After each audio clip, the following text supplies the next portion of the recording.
सतगुरुदेव की जय। सर्वसंगत से प्रार्थना है, सत्संग प्रारंभ हो रहा है। कृपया सत्संग स्थल पर शांतिपूर्वक विराजमान होकर के श्रद्धा से सत्संग सुने। परमेश्वर की प्यारी आत्माओं से पुनर्निवेदन है, सत्संग प्रारंभ हो रहा है। कृपया सत्संग स्थल पर शांतिपूर्वक विराजमान होकर के श्रद्धा से सत्संग सुने। सत सही।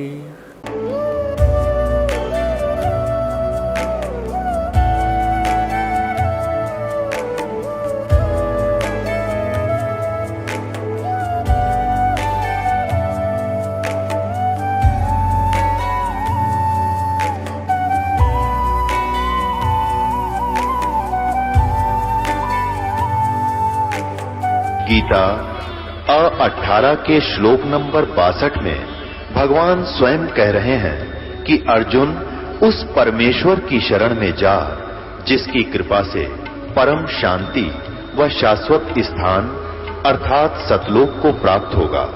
वो परमेश्वर कौन है, कहां है, कैसा है, जानने के लिए कृपया अवश्य सुनिए जगत गुरु तत्वदर्शी संत रामपाल जी महाराज के अमृत वचन। नमस्कार दर्शकों, भारतवर्ष में प्राचीन काल से ही अनेक साधु संतों महापुरुषों का जन्म होता रहा है, जिनमें से कुछ ऐसे महापुरुष भी हुए जिनके द्वारा एक पंथ की नींव रखी गई जो वर्षों बीत जाने के बाद धर्म का रूप ले लिया। उन्हीं पंथों धर्मों में से एक है जैन धर्म।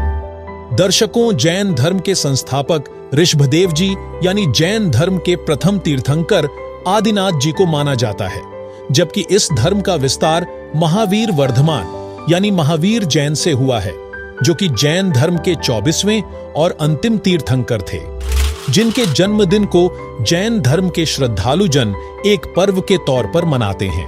इस उपलक्ष्य में हम आज आपको जैन धर्म से जुड़े एक नहीं, दो नहीं, बल्कि 6 प्रश्नों के जवाब देने वाले हैं। तो चलिए वीडियो को शुरू करते हैं। सवाल नंबर 1, आखिर क्या है जैन धर्म? जैन धर्म के मुख्य संस्थापक कौन हैं?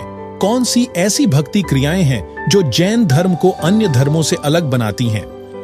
दर्शकों, जैन धर्म के अनुयायियों यानी जैनियों का मानना है कि उनका धर्म सनातन है और ब्रह्मांड अनंत काल से विद्यमान है, जिसे किसी के द्वारा बनाया नहीं गया है। साथ ही उनका मानना है कि जैन धर्म प्राचीन भारतीय धर्म है, जिसका मुख्य धार्मिक परिसर अहिंसा, तप, अपरिग्रह यानी अनासक्ति और अनेकांतवाद है। वहीं जैनी मुख्यतः शाकाहारी जीवन शैली का नेतृत्व करते हैं। वे जानवरों को नुकसान नहीं पहुंचाते। वे अहिंसा में विश्वास करते हैं और इसे न केवल अपनी गतिविधियों में बल्कि अपने बोलचाल और विचारों में भी इसका अभ्यास करते हैं। जैन धर्म के अनुयायी सत्य बोलने में विश्वास करते हैं। तपस्या जैन धर्म में मुख्य बिंदु है, जिसे पालन करने की परंपरा है, क्योंकि जैन मानते हैं कि तपस्या के माध्यम से उनके 24वें तीर्थंकर महावीर जैन निर्वाण प्राप्त कर चुके हैं। वहीं जैन धर्म के संस्थापक ऋषभदेव यानी आदिनाथ जी को माना जाता है, जो जैन धर्म के प्रथम तीर्थंकर माने जाते हैं, जो कि इक्ष्वाकु वंशी राजा नाभिराज के पुत्र थे, जिसका प्रमाण हमें पुस्तक जैन संस्कृति शब्दकोश भाग 1 के पृष्ठ 175 में उल्लेख है कि ऋषभदेव के पोते और भरत के पुत्र मरीचि, जिन्हें वैदिक धर्म का संस्थापक माना जाता है, यही मरीचि जैन परंपरा में आगे चलकर महावीर जैन अर्थात महावीर बन गए। ऋषभदेव जी प्रथम तीर्थंकर और प्रवर्तक जैन धर्म के माने जाते हैं। अब इनकी दास ये बताना चाहता है, सत भक्ति ना करने से भक्ति करते हुए भी दुखी रहे प्राणी। ये देखिएगा, जैन संस्कृति कोश, जैन इतिहास, संस्कृति, कला एवं पुरातत्व, ये कहाँ से छपा है? जैन संस्कृति कोश, जैन इतिहास, संस्कृति, कला एवं पुरातत्व, प्रथम खंड। लेखक है प्रोफेसर भागचंद्र जैन भास्कर और सम्मति प्राच्य शोध संस्थान नागपुर, कला एवं धर्म शोध संस्थान वाराणसी। ये पूरा पेज देखो इसका। अब ये प्रकाशक है जैन संस्कृति कोश प्रथम खंड।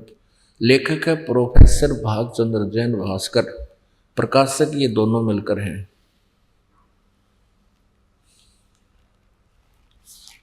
अब ये स्वर्गीय पूज्य पिता श्री गोरेलाल जी जैन एवं पूज्य श्री मातु श्री पूज्या तुलसा देवी जैन की पुण्य समृद्धि में सादर समर्पित। ये यहाँ तक। अब इसके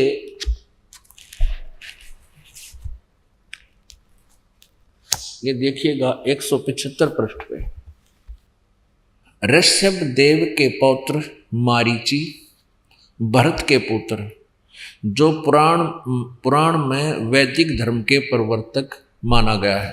ये जो मारीची है इससे वैदिक धर्म चला था। अब ध्यान से देखना पुण्यात्माओं, आप बहुत इंटेलिजेंट बालक हो, अब कंप्यूटर तक बना लिया आपने, तो ये तो बहुत आसानी से समझ सकते हो।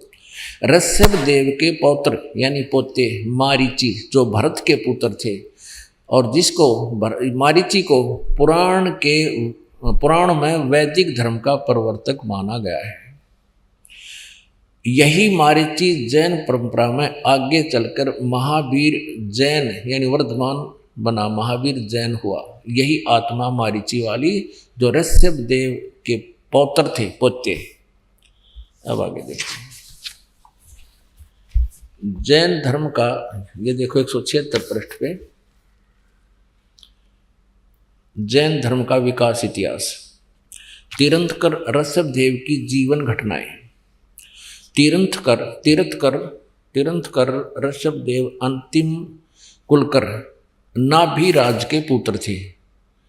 उनकी माता मरु देवी थी। वे इक्ष्वाकु वंशी नाभिराज अयोध्या के एक लोकप्रिय राजा थे। तरुण होने पर नाभिराज ने ऋषभ देव का विवाह सुनंदा और सुमंगला से कर दिया। 2 पत्नियों से विवाह कर दिया। सुनंदा ने तेजस्वी पुत्र बाहुबली और पुत्री सुंदरी को जन्म दिया। 2 संतान हुई। और सुमंगला ने भरत सहित 99 पुत्रों को और ब्राह्मी पुत्री को जन्म दिया। यानी ऋषभ देव के 100 पुत्र 2 बेटियां थी। समय आने पर ऋषभ देव ने भरत को अयोध्या का, बाहुबली को तक्षशिला का और शेष युवराजों को उनकी योग्यता अनुसार राज्य सौंपकर संसार त्याग दिया। और यानी मरे नहीं, अपना घर त्याग दिया। दीक्षा लेकर यानी किसी ऋषि से दीक्षा लेकर साधना में लीन हो गए, गुरु बना के। साधना काल में पाणी पात्री ऋषभ देव 1 वर्ष तक निराहार रहे, कुछ नहीं खाया 1 वर्ष तक। बाद में बाहुबली के पौत्र श्रेयांश कुमार ने इक्ष्वाकु रस देकर उनकी इस निराहार वृत्ति को तोड़ा। लगातार 1000 वर्ष तक तपस्या करने वाले मुनि ऋषभ देव, फिर 1000 वर्ष तक तपस्या की।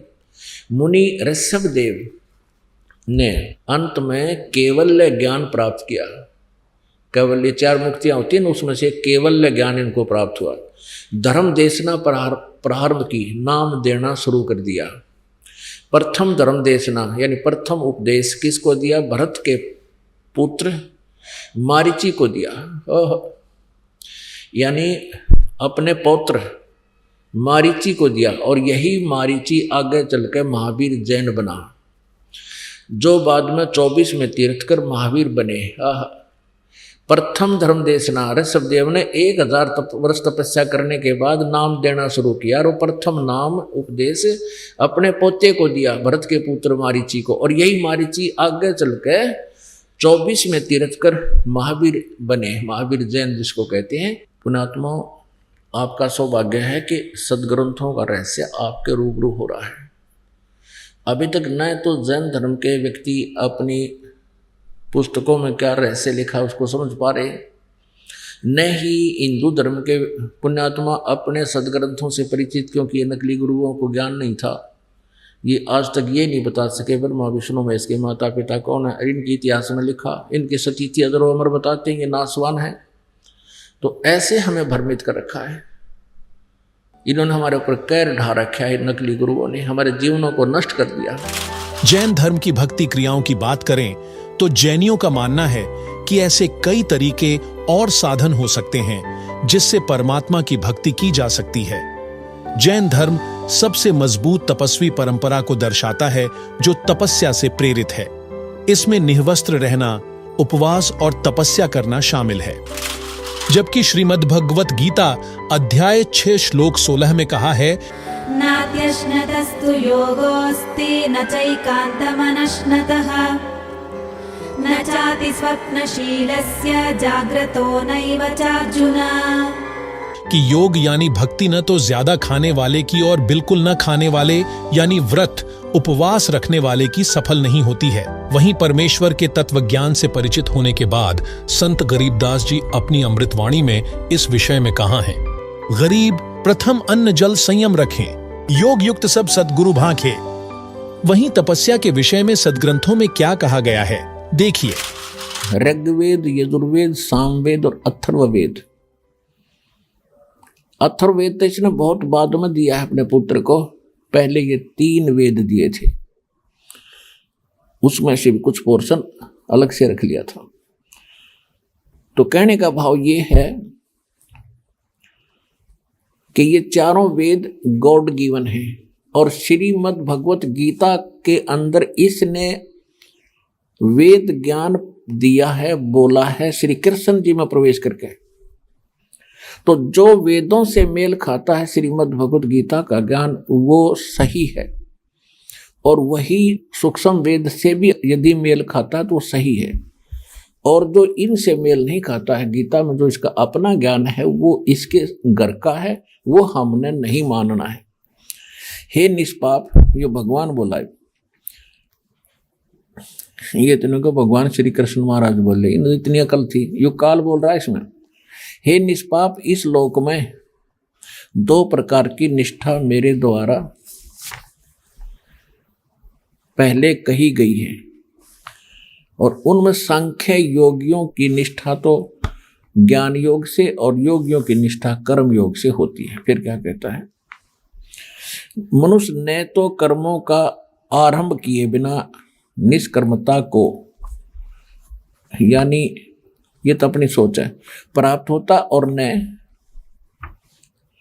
कर्मों के केवल त्याग मात्र से सिद्धि यानी सांख्य निष्ठा को प्राप्त होता है। आगे फिर कहता, निसंदेह कोई भी मनुष्य किसी भी काल में क्षण मात्र भी बिना कर्म किए नहीं रहता, क्योंकि सारा मनुष्य समुदाय प्रकृति जनित गुणों द्वारा परवश हुआ कर्म करने के लिए बाध्य किया जाता है। 6 में, जो मूढ़मती मनुष्य समस्त इंद्रियों को हठपूर्वक ऊपर से रोककर मन से उन इंद्रियों के विषयों का चिंतन करता रहता हुआ मिथ्याचारी और दंभी कहा जाता है। फिर 7वें में क्या कहा है, किंतु हे अर्जुन, जो पुरुष मन से इंद्रियों को वश में करके अनासक्त हुआ समस्त इंद्रियों द्वारा कर्म योग का आचरण करता है वही श्रेष्ठ है। यानी तो हट करके बैठ गया तो बाहर से तो दिखाई देगा भक्ति कर रहा है, समाधि लगाने की चेष्टा कर रहा है, लेकिन ये मन किसी समय भी कोई ना कोई सोचे बिना ये रहता नहीं। अब इसके लिए कहा कि तू काम भी कर, भक्ति भी कर, इस कर्म इंद्रियों को लगाए रख, काम भी कर और भक्ति भी कर। ये देखिए, अब कहते हैं जो इन कर्म इंद्रियों को जो रोक कर चिंतन करता है और वो मिथ्याचारी और दंभी यानी पाखंडी कहा जाता है कि कोई हट करके बैठता है, जैसे 2.5 घंटे सुबह 2.5 घंटे शाम, ये राधा स्वामी वाले रोने तकरीबन यह गुट्टी पे हुआ सबने, कहते ये पाखंडी लोग हैं, दंभी हैं, ये साधना नहीं है भक्ति करने की। देखना 7वें में स्पष्ट कर दिया है कि किंतु अर्जुन, जो पुरुष मन से इंद्रियों को वश में करके और अनासक्त हुआ समस्त इंद्रियों द्वारा कर्म योग का आचरण करता है, वही श्रेष्ठ है। यानी कर्म योग माने काम भी करता है और भक्ति भी करता है, वो श्रेष्ठ है। आगे देखो, अब तीसरे अध्याय के 8वें श्लोक में क्या कहा है? 8वें श्लोक में, तू शास्त्र विहित कर्तव्य कर्म कर। शास्त्र विहित माने शास्त्रों में वर्णित वो साधना कर्तव्य कर्म कर जो कर्ण योग्य हैं क्रियाएं, क्योंकि कर्म ना करने की अपेक्षा है, यानी एक स्थान पर बैठ के हठ योग करने की अपेक्षा कर्म करना श्रेष्ठ है। तथा कर्म न करने से तेरा शरीर निर्वाह गुजारा भी तो नहीं सिद्ध होगा। हो गया सिद्ध? इस 8वें श्लोक में बिल्कुल स्पष्ट कर दिया है कि काम भी कर, यदि हठ और शास्त्र अनुकूल साधना कर, और यदि काम छोड़ कर हठ योग करके बैठ गया तेरा पेट कैसे भरेगा? ये है वेद ज्ञान। और देखो 9वें में क्या कहा है, इसमें कहा कि ज्ञान यज्ञ के निमित्त किए जाने वाले कर्मों से अतिरिक्त, यानी यज्ञ माने धार्मिक अनुष्ठान भक्ति कर्म के अतिरिक्त किए जाने वाले कर्म अतिरिक्त दूसरे कर्मों में लगा हुआ ही यह मनुष्य समुदाय कर्मों से बंधता है। इसलिए अर्जुन आसक्ति से रहित होकर उस ज्ञान के निमित्त, तदार्थवान उस ज्ञान के नहीं, उस परमात्मा पाने के निमित्त कर्तव्य कर्म कर। अब ये तो है वेद ज्ञान, क्योंकि सूक्ष्म वेद और यजुर्वेद ये दोनों प्रमाणित करते हैं कि नाम उठत नाम बैठत नाम सोवत जागवे, नाम खाते नाम पीते नाम से ती लागवे। सूक्ष्म वेद। यजुर्वेद कहता है 40वें अध्याय का 15वां मंत्र, ये देखिएगा। यजुर्वेद, ये देखिएगा यजुर्वेद, ये कहाँ से प्रकाशित है? प्रकाशक है सार्वदेशिक आर्य प्रतिनिधि सभा 2/5 महर्षि दयानंद भवन, रामलीला मैदान, नई दिल्ली से। और यजुर्वेद आर्य भाषा भाषा महर्षि दयानंद सरस्वती द्वारा इसका अनुवाद किया गया है और ये यहाँ से मुद्रित है। अब हम इसके 40वें अध्याय में चलते हैं।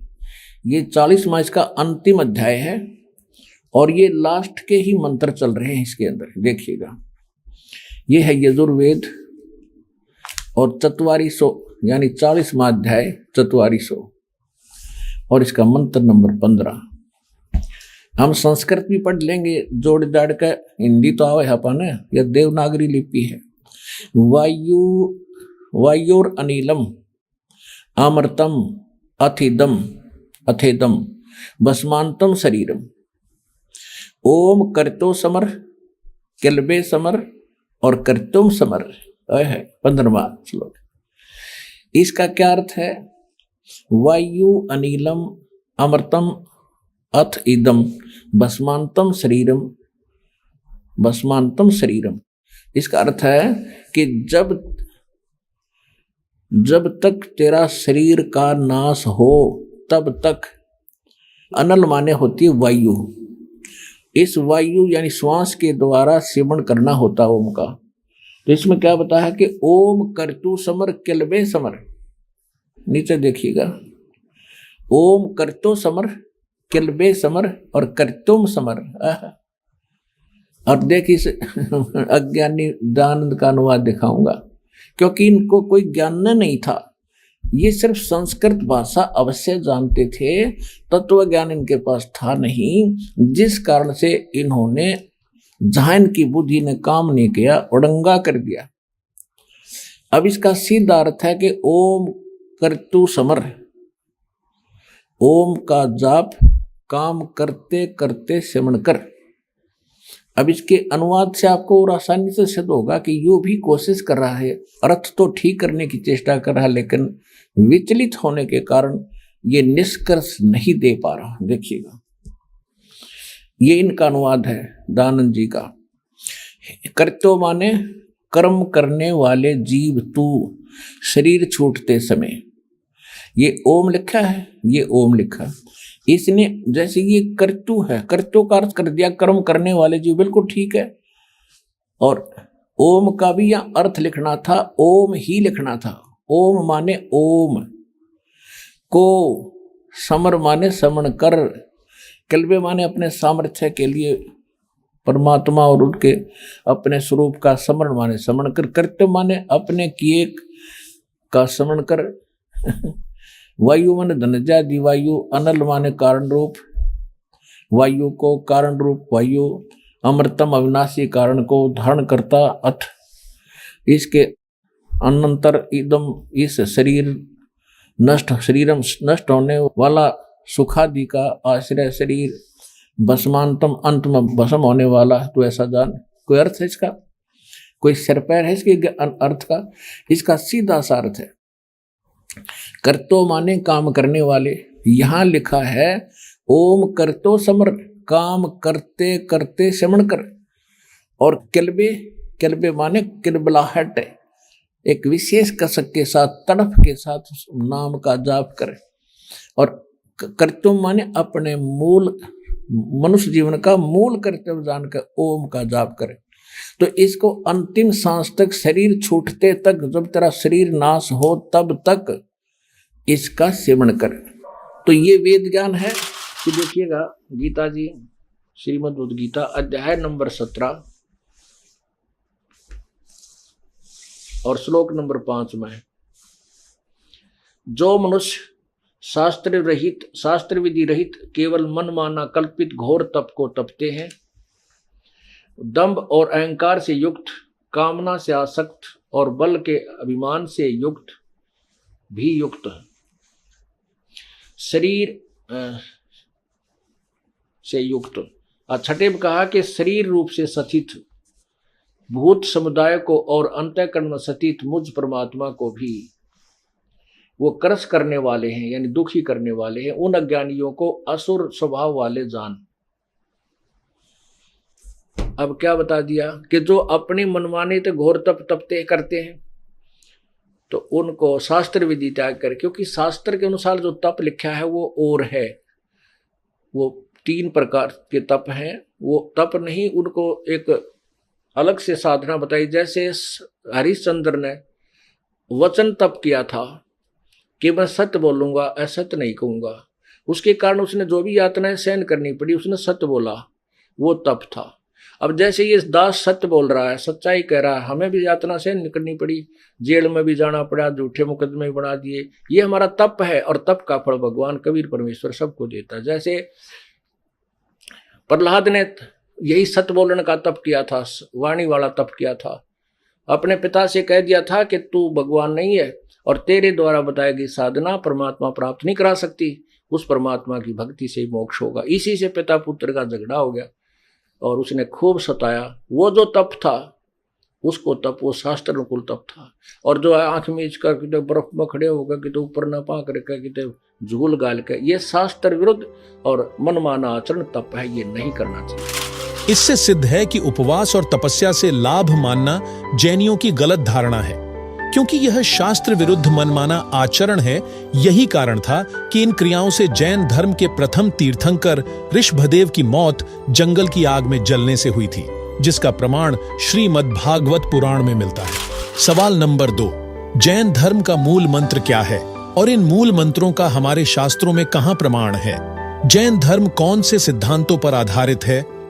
दर्शकों, नौकार मंत्र जैन धर्म का महत्वपूर्ण मंत्र है, जो कि पवित्र श्रीमद् भगवद गीता अध्याय 8 श्लोक 13 और यजुर्वेद अध्याय 40 मंत्र 17 में उल्लिखित ओम मंत्र का स्वरूप तथा उच्चारण बिगाड़कर ओंकार को नौकार बनाकर जाप करते हैं। ये देखिएगा श्रीमद् भगवत गीता, गीता प्रेस गोरखपुर से प्रकाशित है।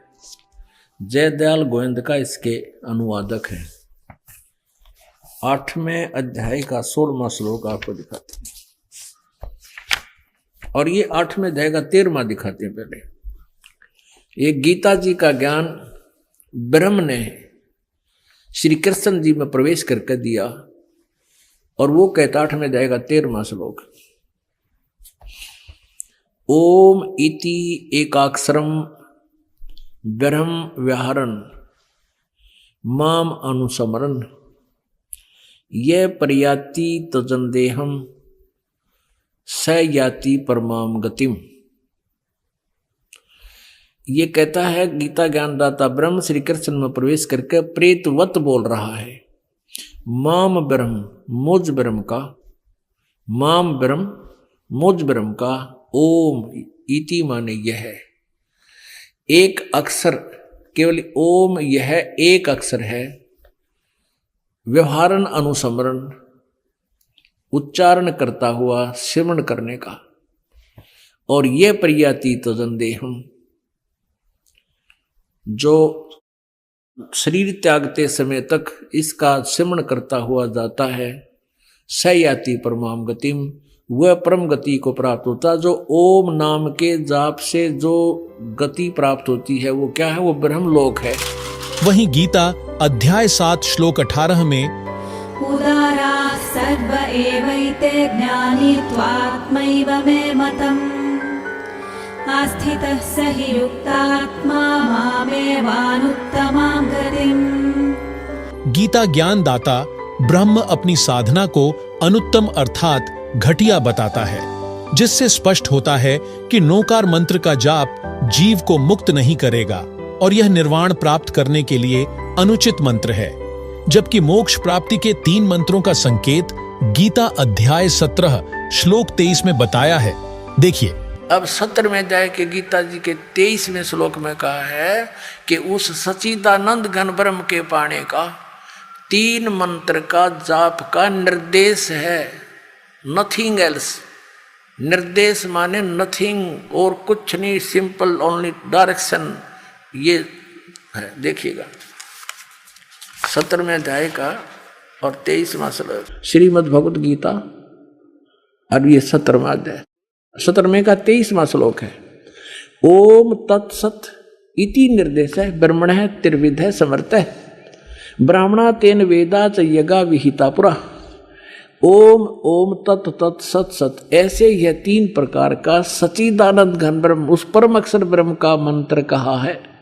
अब सच्चिदानंद घन ब्रह्म परम अक्षर ब्रह्म का मंत्र ओम तत् सत, उसको पाने का। ओम तो पुण्यात्मा सीधा है ब्रह्म अक्षर पुरुष का, और जो तत् है वो अक्षर पुरुष का, और सत है ये परम अक्षर ब्रह्म का। ये भी कोड वर्ड है, सांकेतिक शब्द है। ओम और तत् जो सांकेतिक शब्द है वो दोनों मिलकर ये सतनाम बनता है 2 अक्षर का।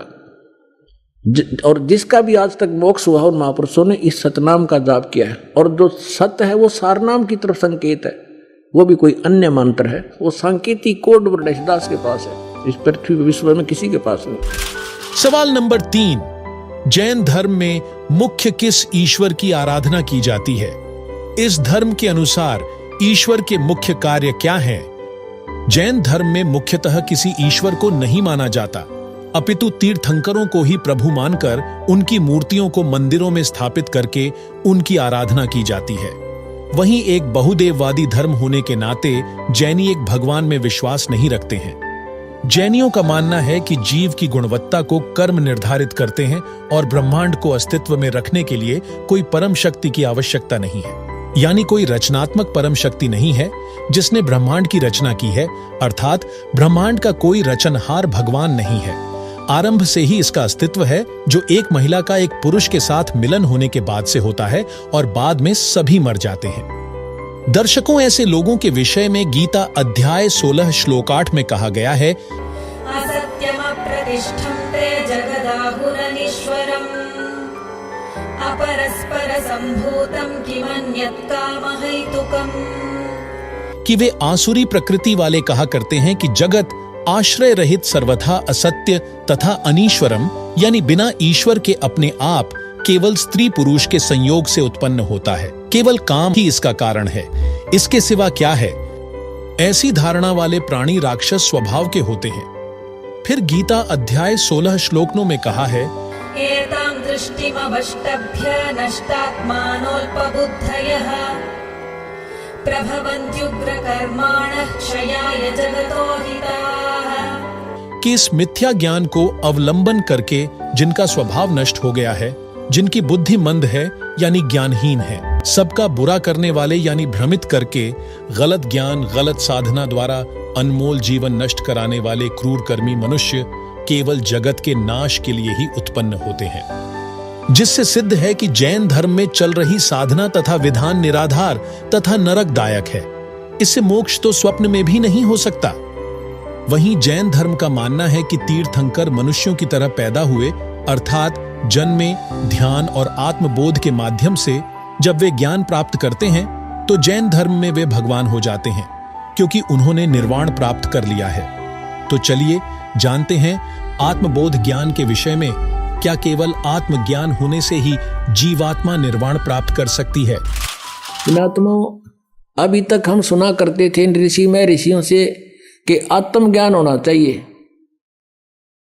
और परमात्मा कहते हैं कूप की छाया और कूप के माही ऐसा आत्मज्ञान। जैसे कुएं की छाया कुएं तक सीमित है, उसके बाहर कोई यूज नहीं कुएं की छाया का। कूप की छाया कूप के माही ऐसा आत्मज्ञान। आत्मज्ञान तो ये है कि हम कौन हैं और कहां से आए हैं, हमारा यहां जीने का उद्देश्य क्या है, ये तो है आत्मज्ञान। और फिर परमात्म ज्ञान कि वो परमात्मा कौन है, कहां है, कैसा है, कैसे मिलता है, उसको हम पाने का प्रयत्न कर रहे हैं तो उससे हमें लाभ क्या है, ये परमात्म ज्ञान। तो यहां सत्संग के अंदर आत्म और परमात्म दोनों ज्ञान बताए जाते हैं। अब ये सबको मालूम है कि हम यहां क्यों फंसे हैं, हम जीव हैं, ये बताते हैं सभी हम जीव हैं, और जीव का धर्म जन्म और मृत्यु है, और हमने यहां भक्ति करके स्वर्ग में चले जाना है।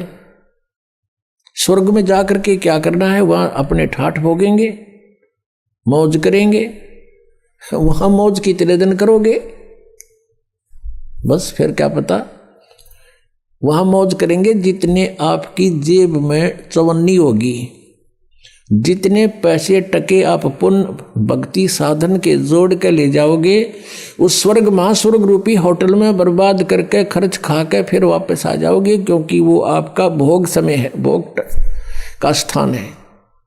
कर्म बनेंगे यहीं पृथ्वी पर आकर। तो अब यहां से जैसी कमाई करके जाएंगे वहीं जाएंगे जहां की हमारी साधना होगी, और वहां अपना ये समय बर्बाद करके पूंजी नष्ट करके हम फिर वापस आएंगे। तो ये जन्म और मृत्यु सदा बनी रहेगी। और इन्होंने अंतिम विधान बना दिया कि जन्म और मृत्यु तो सभी की होती है, और कोई मोक्ष बताते हैं, वो कहते हैं कि परमात्मा में जीव ऐसे मिल जाता है जैसे बूंद समुद्र में है, परमात्मा निराकार है, और फिर नौके समाधि में उसके दर्शन होते हैं। जब समाधि में दर्शन होते हैं, निराकार क्यों हो गया वो। फिर बात को घुमाते हैं, हमने डिवाइन लाइट देखा, डिवाइन लाइट ईश्वरीय प्रकाश देखा। जैसे कोई कहे हमने ट्यूबलाइट देखी, ट्यूबलाइट कोई अंधा बोल रहा हो और उसे पूछे भाई ट्यूब कैसी होती है, और वो कहता हो मैंने सारा दिखा। उसने कोई नो पूछा कि ट्यूब कैसी है जिसकी लाइट देखी, और वो अंधा नो कहे ना ट्यूब तो निराकार हो, तो होती नहीं। ट्यूब बिना लाइट किसी, ईश्वर बिना प्रकाश किसा। तो ये हमारा भ्रमित ज्ञान था। उस पूर्ण परमात्मा ने 600 वर्ष पहले बताया था। क्या बताया था? धर्मदास ये जग बोराना, कोई न जाने पद निर्वाण। जैसे आपने सुबह के सत्संग में ऋग्वेद मंडल नंबर 9 सूक्त नंबर 86 मंत्र 26 और 27 में है। ऋग्वेद मंडल नंबर 9 सूक्त 82 के मंत्र 1, 2, 3 में है। आपने आंखों देखा कि परमात्मा की महिमा में लिखा है कि वो परमेश्वर ऊपर तीसरे मुक्ति धाम में रहता है। वो ध्रुवलोक के तीसरे स्थान पर विराजमान है, पृष्ठ पर। वहां से गति करके अत्यधिक तेज गति से चलने वाले पदार्थ की तरह, बिजली की तरह, आकाशीय बिजली की तरह गति करके आता है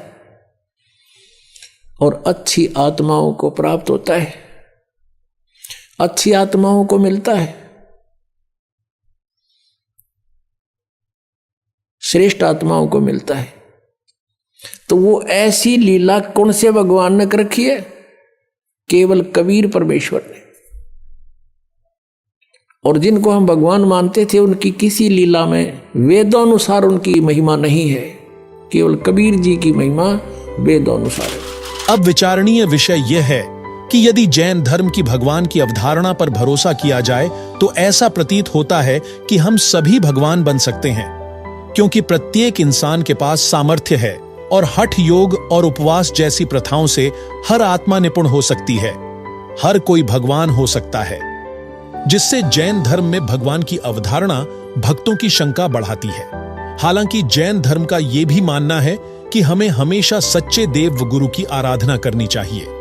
तो आइए अब अपनी शंका के समाधान के लिए शास्त्रों पर नजर डाल लेते हैं कि वास्तव में परमात्मा कहलाने योग्य कौन है। देखिए, ये 15वें अध्याय का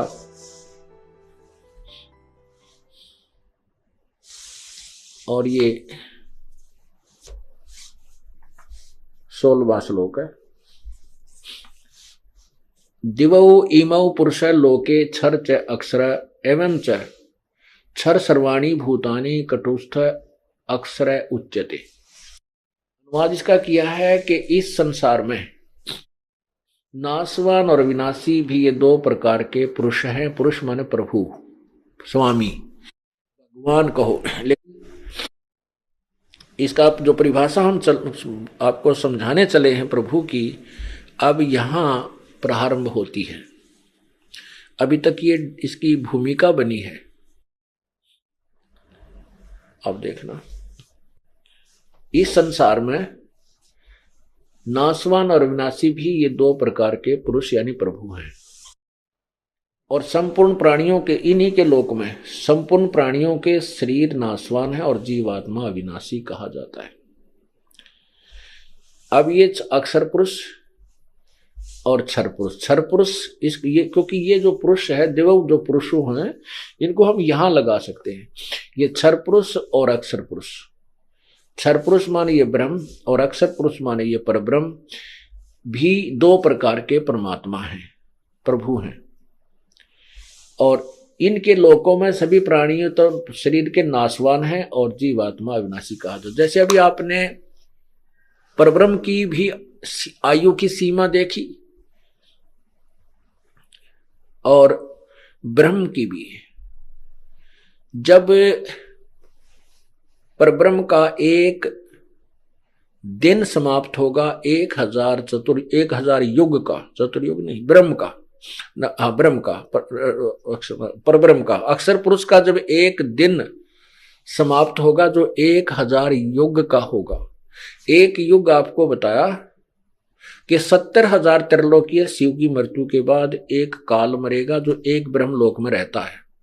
वह 3 रूप में रहता है, ब्रह्मा, विष्णु और शिव रूप में। ऐसे ही उसी अवधि से वहां वो अपना ब्रह्मा वाला शरीर छोड़ता है, ऐसे फिर विष्णु वाला छोड़ता है, लास्ट में वो शिव वाला शरीर छोड़ता है। तब एक ब्रह्मांड का विनाश होता है और परब्रह्म का यानी अक्षर पुरुष का एक युग होता है। ऐसे 1000 युग का जब परब्रह्म का दिन समाप्त होता है तो 21 ब्रह्मांड का विनाश होता है। इस परब्रह्म, इन ब्रह्म के काल के 21 ब्रह्मांड का विनाश हो जाता है। और ये सभी प्राणी परब्रह्म के लोक में अलग अलग स्थान पर रख दिए जाते हैं, उनके कर्म अनुसार अलग अलग वहां रखे जाते हैं। और जब उसका फिर रात्रि समाप्त हो जाती है, पुनः दिन प्रारंभ होता है, फिर दुर्गा और काल ऐसे ही उत्पन्न होते हैं। फिर उनके कर्म अनुसार वो सभी जीव नीचे भेज दिए जाते हैं और वो कर्म अनुसार उनकी फिर उत्पत्ति वहीं काल और दुर्गा और उससे होती रहती है। ऐसे ये फिर शुरू हो जाता है। तो ये होया कि परब्रह्म की भी मृत्यु है, क्योंकि 100 वर्ष परब्रह्म की 100 वर्ष की आयु है अक्षर पुरुष की, लेकिन वो वर्ष बहुत लंबे चौड़े, इसलिए इसको भी अक्षर पुरुष कह दिया, लेकिन वास्तव में अक्षर पुरुष नहीं, अवास्तव में अविनाशी नहीं है, क्योंकि इसका भी नाश होता है। जैसे एक ये चाय पीने का प्याला होता है सफेद सा बना हुआ मिट्टी का, ये तो क्षर पुरुष और उसके प्राणियों की सती थी मानो, और स्टील से बना हुआ जो पात्र हो, प्याला हो, कप है, वो समझो परब्रह्म यानी अक्षर पुरुष के सती थी, उसका शरीर उसके प्राणियों की सती थी। लेकिन स्टील को भी जंग लगेगा, अंत में इसका विनाश होगा, लेकिन उस मिट्टी, उस चीनी सफेद प्याले की तुलना में वो अविनाशी यानी काफी स्थायी नजर आता है भी, लेकिन वास्तव में अविनाशी नहीं। वास्तव में विनाशी जो है सोना है, गोल्ड है, धातु, इसका विनाश नहीं होता, इसको काई जंग नहीं लगता। तो इसी प्रकार पूर्ण परमात्मा जो है वो वास्तव में अविनाशी है, और ब्रह्म यानी क्षर पुरुष, परब्रह्म यानी अक्षर पुरुष, ये नाशवान है। ये अक्षर पुरुष कहलाता है, अक्षर का अर्थ होता है अविनाशी, लेकिन ये वास्तव विनाशी नहीं। यही गीता जी सिद्ध कर रही है। अब फिर देखो गीता अध्याय नंबर 15 के श्लोक 16 और 17 को, ये देखिएगा, ये 16वां श्लोक आप पढ़ रहे हो। दिवौ इमौ पुरुषौ लोके क्षर च अक्षर एवं च क्षर सर्वाणि भूतानि कुटुष्ट अक्षर उच्यते। इस संसार में नाशवान और अविनाशी, ये क्षर पुरुष और अक्षर पुरुष, ये भी दो प्रकार के भगवान हैं। संपूर्ण प्राणियों के शरीर नाशवान है, जीवात्मा अविनाशी का। अब 17वां में स्पष्ट किया है कि उत्तम पुरुष है तू अन्य। उत्तम पुरुष यानी पुरुषोत्तम तो इन ऊपर वाले दोनों से भी कोई और ही है, और उसको परमात्मा कहा जाता है। वह वास्तव में परमात्मा कहा जाता है, परमात्मा इति उदाहरत है। और यह लोग त्रयम् अविश्य विभर्ति अव्यय ईश्वर, अव्यय माने अविनाशी, अव्यय माने अविनाशी, वो अविनाशी प्रभु है, अविनाशी परमात्मा है, परमेश्वर है।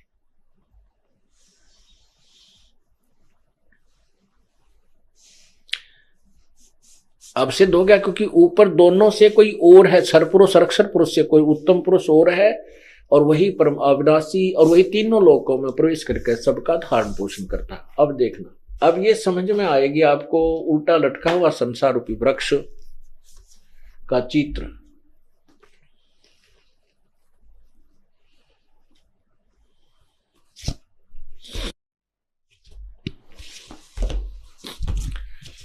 अब यहां ये जड़ है। अब देखना, उत्तम पुरुष है तो ये है परम अक्षर ब्रह्म, जो है वो परम अक्षर ब्रह्म है, और ये ऊपर को जड़ वाला ये पूर्ण परमात्मा है। इस जड़ से सबको यानी तना में खुराक गई, तना से डार में, डार से ब्रह्मा विष्णु महेश रूपी शाखाओं में, फिर हमें प्राप्त हुई पत्तों को। तो ये क्या लिखा है कि जो लोग तीनों लोकों में प्रवेश करके, यह लोक त्रयम् अविश्य विभर्ति, अविश्य, अविश्य माने जो प्रवेश करके, तीनों लोकों में प्रवेश करके सबका धारण पोषण भी वही पूर्ण परमात्मा ही करता है, और वही अविनाशी परमेश्वर परमात्मा इस प्रकार कहा। अगर बात करें ईश्वर के कार्यों की, तो जैन दर्शन अनुसार ईश्वर केवल इस संसार के ज्ञाता और दृष्टा है। ना ही वह जन्म देने वाला, और ना ही वह किसी को पालने वाले, और ना ही किसी भी जीव के संहारक हैं। जबकि हमारे शास्त्र प्रमाणित करते हैं कि ईश्वर ही हमें जन्म मृत्यु के चक्र से छुटकारा दिलवाकर निर्वाण प्राप्त करवा सकता है। देखिए पवित्र गीता जी, गीता अध्याय नंबर 7 के मंत्र श्लोक नंबर 29 में कहा है कि हे अर्जुन, जो इस पूर्ण अखिल यानी पूर्ण ज्ञान को समझ लेता, तत्व ज्ञान को समझने के बाद फिर सभी आध्यात्मिक ज्ञान से परिचित हो जाता है, और वो उस तत्ब्रह्म यानी उस परमात्मा को समझकर, तत्ब्रह्म को समझकर फिर जन्म मृत्यु से छूटने का ही प्रयत्न करता है। ये देखिएगा अध्याय नंबर 7 के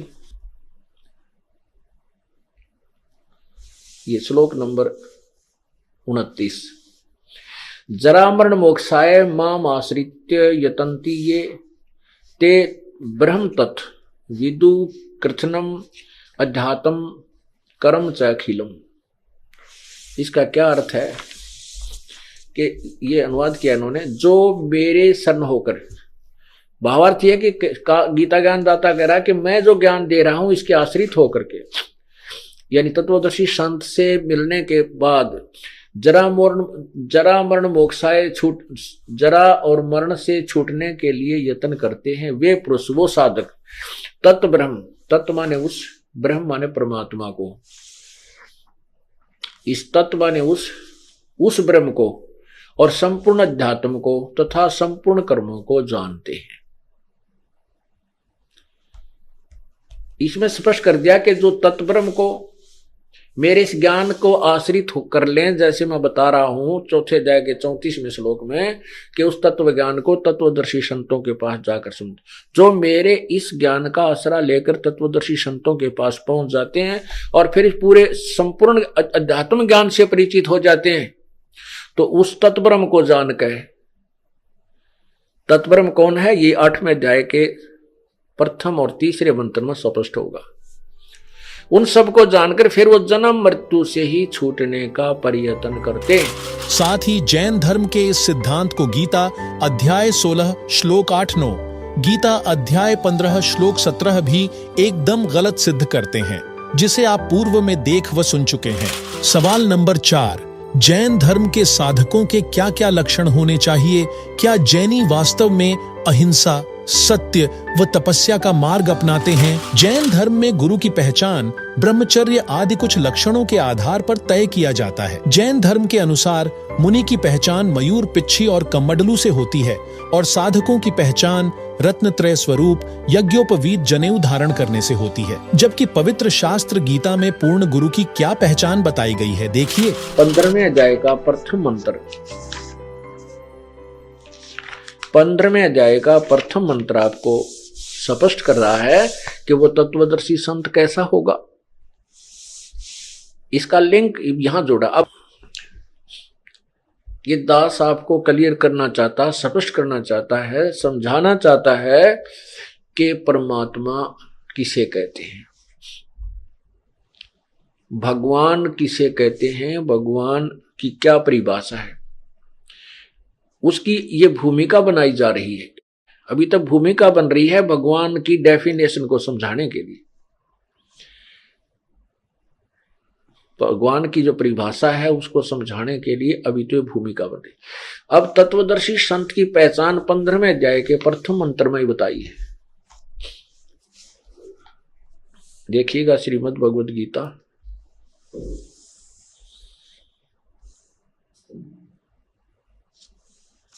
और इसके अध्याय नंबर 15 अथ पंच 10 अध्याय 15वां अध्याय।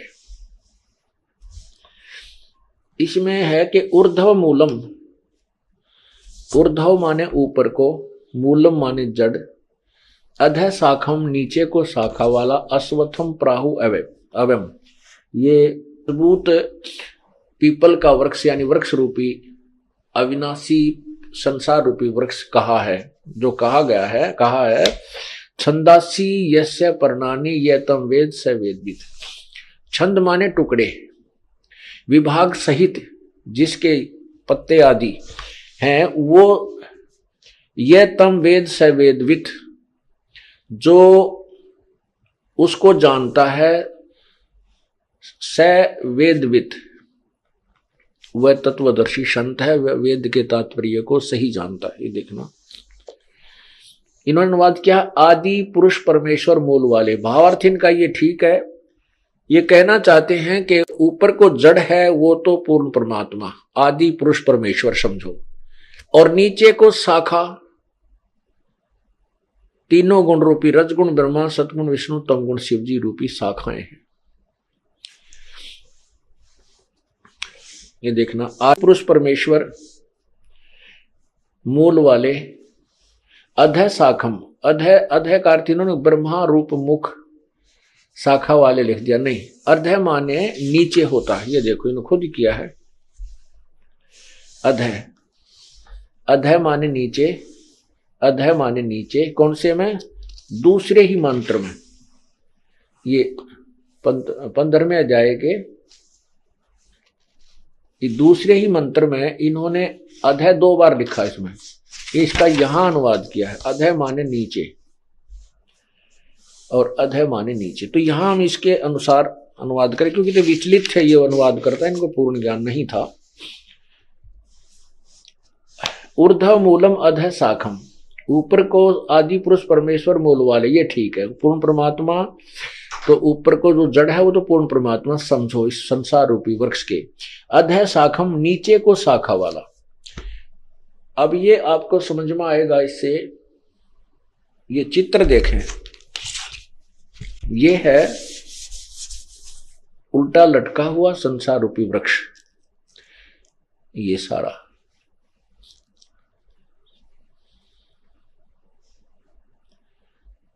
ऊर्ध्व मूलम, ऊपर को पूर्ण परमात्मा रूपी जड़ वाला और नीचे को शाखा वाला, ये उल्टा लटका हुआ संसार रूपी अविनाशी वृक्ष है। और जो संत इसके सभी छंद यानी टुकड़ों को, ये तना क्या है, ये डार क्या है, और ये शाखा क्या है, और ये पत्ते कौन है, तो परमात्मा ने, पूर्ण ब्रह्म ने अपने उस मुख्य ज्ञान में, अपने मुखारविंद से उच्चारित उस तत्व ज्ञान में, अमृत वाणी में, कबीर वाणी में कहा है, अक्षर पुरुष एक पेड़ है, निरंजन वा की डारे, तीनों देवा शाखा है, भाई पात रूप संसार। अक्षर पुरुष ये पूरा एक संसार है, क्योंकि जो जमीन से बाहर दिखाई देता है हम उसको पेड़ मानते हैं, ये वृक्ष है। ये संसार रूपी अक्षर जड़ से, जो जमीन से बाहर दिखता है हम उसको वृक्ष कहते हैं, वृक्ष। तो ये अक्षर पुरुष तना जो है ये तो अक्षर पुरुष है, और निरंजन ज्योति निरंजन ये ब्रह्म, ये इसकी डार है, मोटी डार जो निकली। उस डार के फिर 3 शाखाएं बन गई, तीनों देवा, रजगुण ब्रह्मा, सदगुण विष्णु, तमगुण शिव जी, तीनों देवा शाखा हैं, और ये पात रूप संसार। ये परमात्मा ने स्वयं बताया है कि अक्षर पुरुष एक पेड़ है। अक्षर, क्षर पुरुष और अक्षर पुरुष, ये अक्षर पुरुष है, ये क्षर पुरुष है, और ये तीनों देवा, रजगुण ब्रह्मा, सदगुण विष्णु, तमगुण शिव जी रूपी शाखाएं हैं, और ये पात रूप संसार है। तो पर ये जो ऊपर है ये मूल जो है ये पूर्ण परमात्मा है, इसको परम अक्षर ब्रह्म भी बोलते हैं, परम अक्षर ब्रह्म। और ये क्षर ब्रह्म, ये अक्षर, ये परम अक्षर ब्रह्म, ये अक्षर ब्रह्म यानी अक्षर पुरुष, पर ब्रह्म भी कहते हैं, ये क्षर पुरुष, क्षर ब्रह्म भी कहते हैं इसको। और ये तीनों रजगुण ब्रह्मा, सदगुण विष्णु, ये तीनों शाखा हैं। अब पर ये ज्ञान अब समझ में आएगा गीता जी वाला।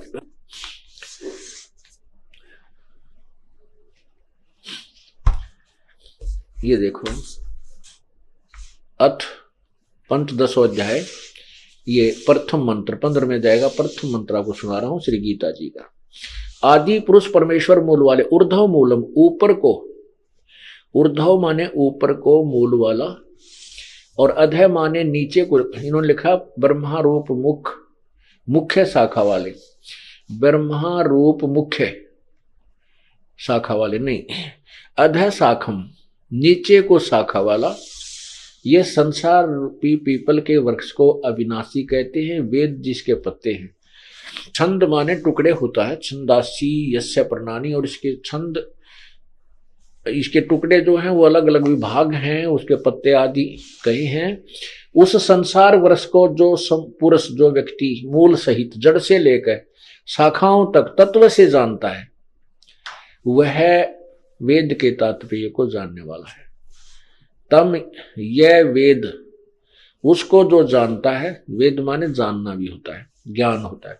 स वेदवित, उस वह वेद के तात्पर्य को, अर्थात वो तत्वदर्शी संत है जो इन पूरे संसार रूपी वृक्ष के विभाग सहित बता देता है कि ये तना कौन है, ये जड़ कौन है, ये तना कौन है, ये डार कौन है, और ये शाखाएं क्या है, पत्ते क्या है। है तत्वदर्शी संत है। ये गीता जी अध्याय नंबर 15 के मंत्र 1 ने स्पष्ट कर दिया तत्वदर्शी संत की पहचान क्या है। वहीं जैनी मानते हैं कि हमारा मार्ग अहिंसा का है, इसलिए वे शहद नहीं खाते, रात्रि में भोजन नहीं करते, पानी छान कर पीते हैं, आदि आदि क्रियाएं करते हैं। लेकिन आज के आधुनिक युग में वैज्ञानिकों ने प्रमाणित कर दिया है कि ऐसे बहुत सारे सूक्ष्म जीव होते हैं जो नंगी आंखों से नहीं देखे जा सकते, उन्हें सिर्फ माइक्रोस्कोप से ही देख सकते हैं। इस बारे में सूक्ष्म वेद में कहा गया है, पृथ्वी ऊपर पग जो धारे, करोड़ जीव एक दिन में मारे। एक पेट के लिए घूमते फिरते हो, व्यापार करते हो, और एक दिन में करोड़ों जीवों को मार के विश्राम करते हो और कहता मैं पाप नहीं करता। और तुम्हारे दोनों अकाउंट लिखे जाते हैं, पुण्य अलग से पाप अलग से, और तुम्हें दोनों भोगने पड़ते हैं। और वो हमारे पास वो भक्ति है कि तुम्हारे इन पापों को एक पल में नाश कर देंगे और आगे ऐसी भक्ति विधि बता देंगे जो प्रतिदिन जैसे कर्मवश जो पाप आपके होते हैं उनको प्रतिदिन साधना बताई जाती है। जैसे आप वस्त्र पहनते हो, डेली पहनते हो, मैला हो जाता है, उसको साबुन और जल से साफ कर लिया, सुबह फिर स्वच्छ हो गया। तो ऐसे जो साधना मेरे पास है, परमात्मा कहते हैं कबीर जी कि उससे आपके प्रतिदिन किए जाने वाले उन मैलों का भी, पापों का भी नाश होगा। और जब तक ये साधना नहीं प्राप्त करोगे तो वो आपके पाप लिखे जाएंगे अलग से और पुण्य अलग से। और जो साधना जैन समुदाय कर रहा है वो भी पाप नाशक नहीं है। वेदों में प्रमाण है कि केवल पूर्ण परमात्मा ही पाप काट सकता है। आपको दिखाते हैं श्रीमद् भगवत गीता पदछेद अन्वय साधारण भाषा टीका सहित।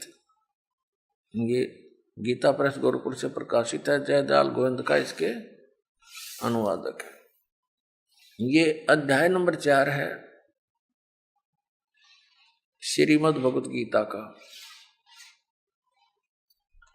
ये 25 में क्या कहा है, दूसरे योगीजन देवताओं के पूजन रूप यज्ञ का यानी धार्मिक अनुष्ठान का बड़ी प्रतिपाती अनुष्ठान किया करते हैं। पर उपासते माने पूजा करते हैं, ये उपासते माने पूजा करते हैं।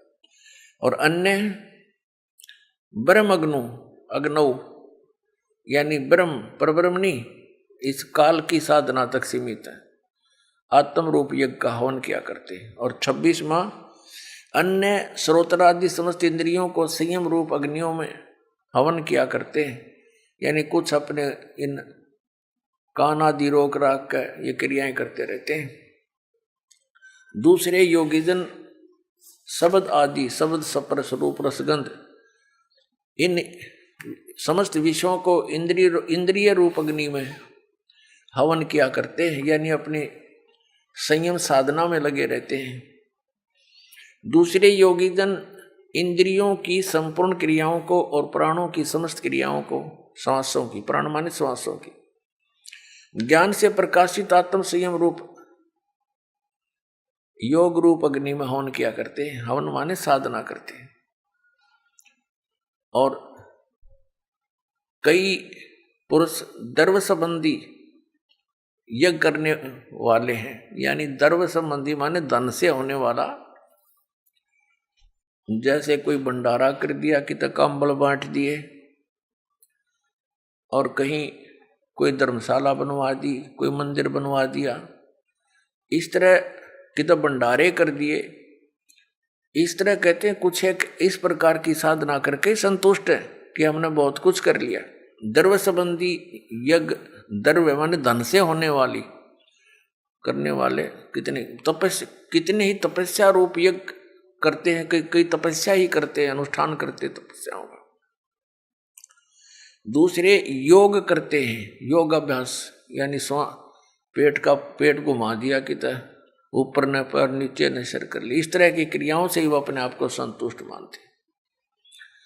और कुछ एक अहिंसावादी तीक्ष्ण व्रतों से युक्त यत्नशील पुरुष, कुछ एक ऐसे जैसे मुंह पर पट्टी बांध के और नंगे पैरों चल, इसको अहिंसावादी तीक्ष्ण व्रत बोलते हैं। कुछ ऐसी क्रियाएं करते हैं। और कुछ स्वाध्याय रूप ज्ञान यज्ञ करने वाले हैं, जैसे गीता जी का पाठ कर लिया या कोई मंत्र, वेदों के मंत्र गोट लिए, इस तरह के स्वाध्याय बोलते हैं।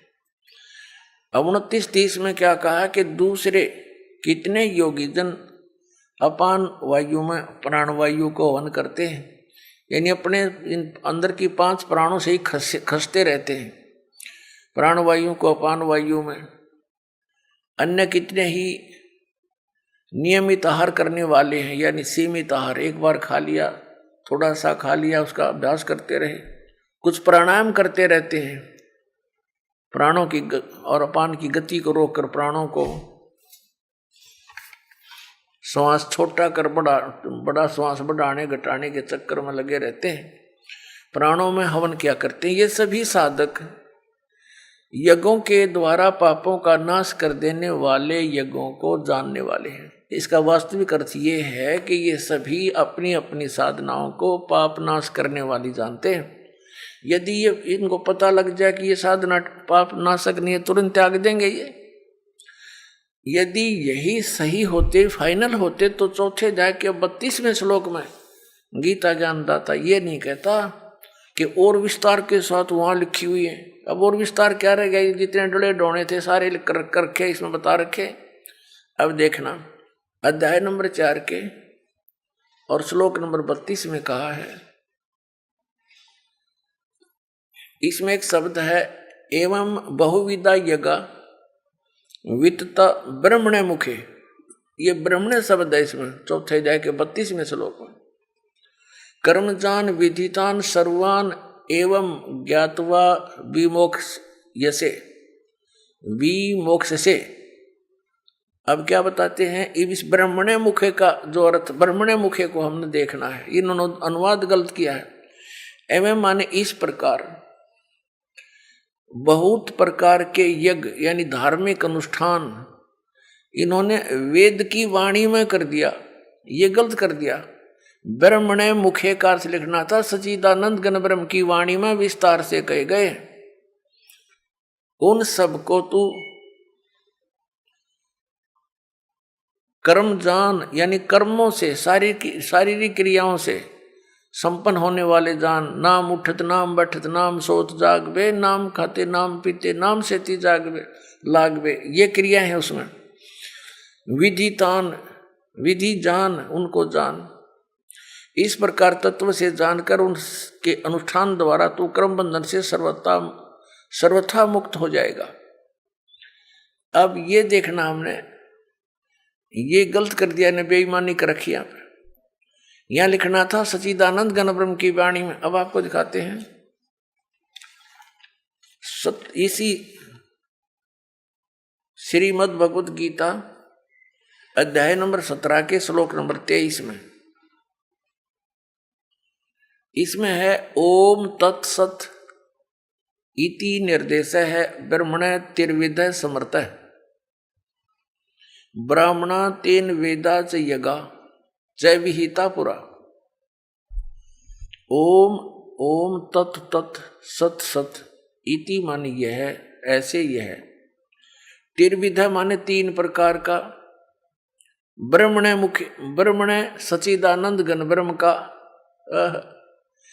ब्रह्मणे माने सच्चिदानंद घन ब्रह्म, ये यहाँ बिल्कुल सही इन्होंने अनुवाद किया है, का नाम कहा है।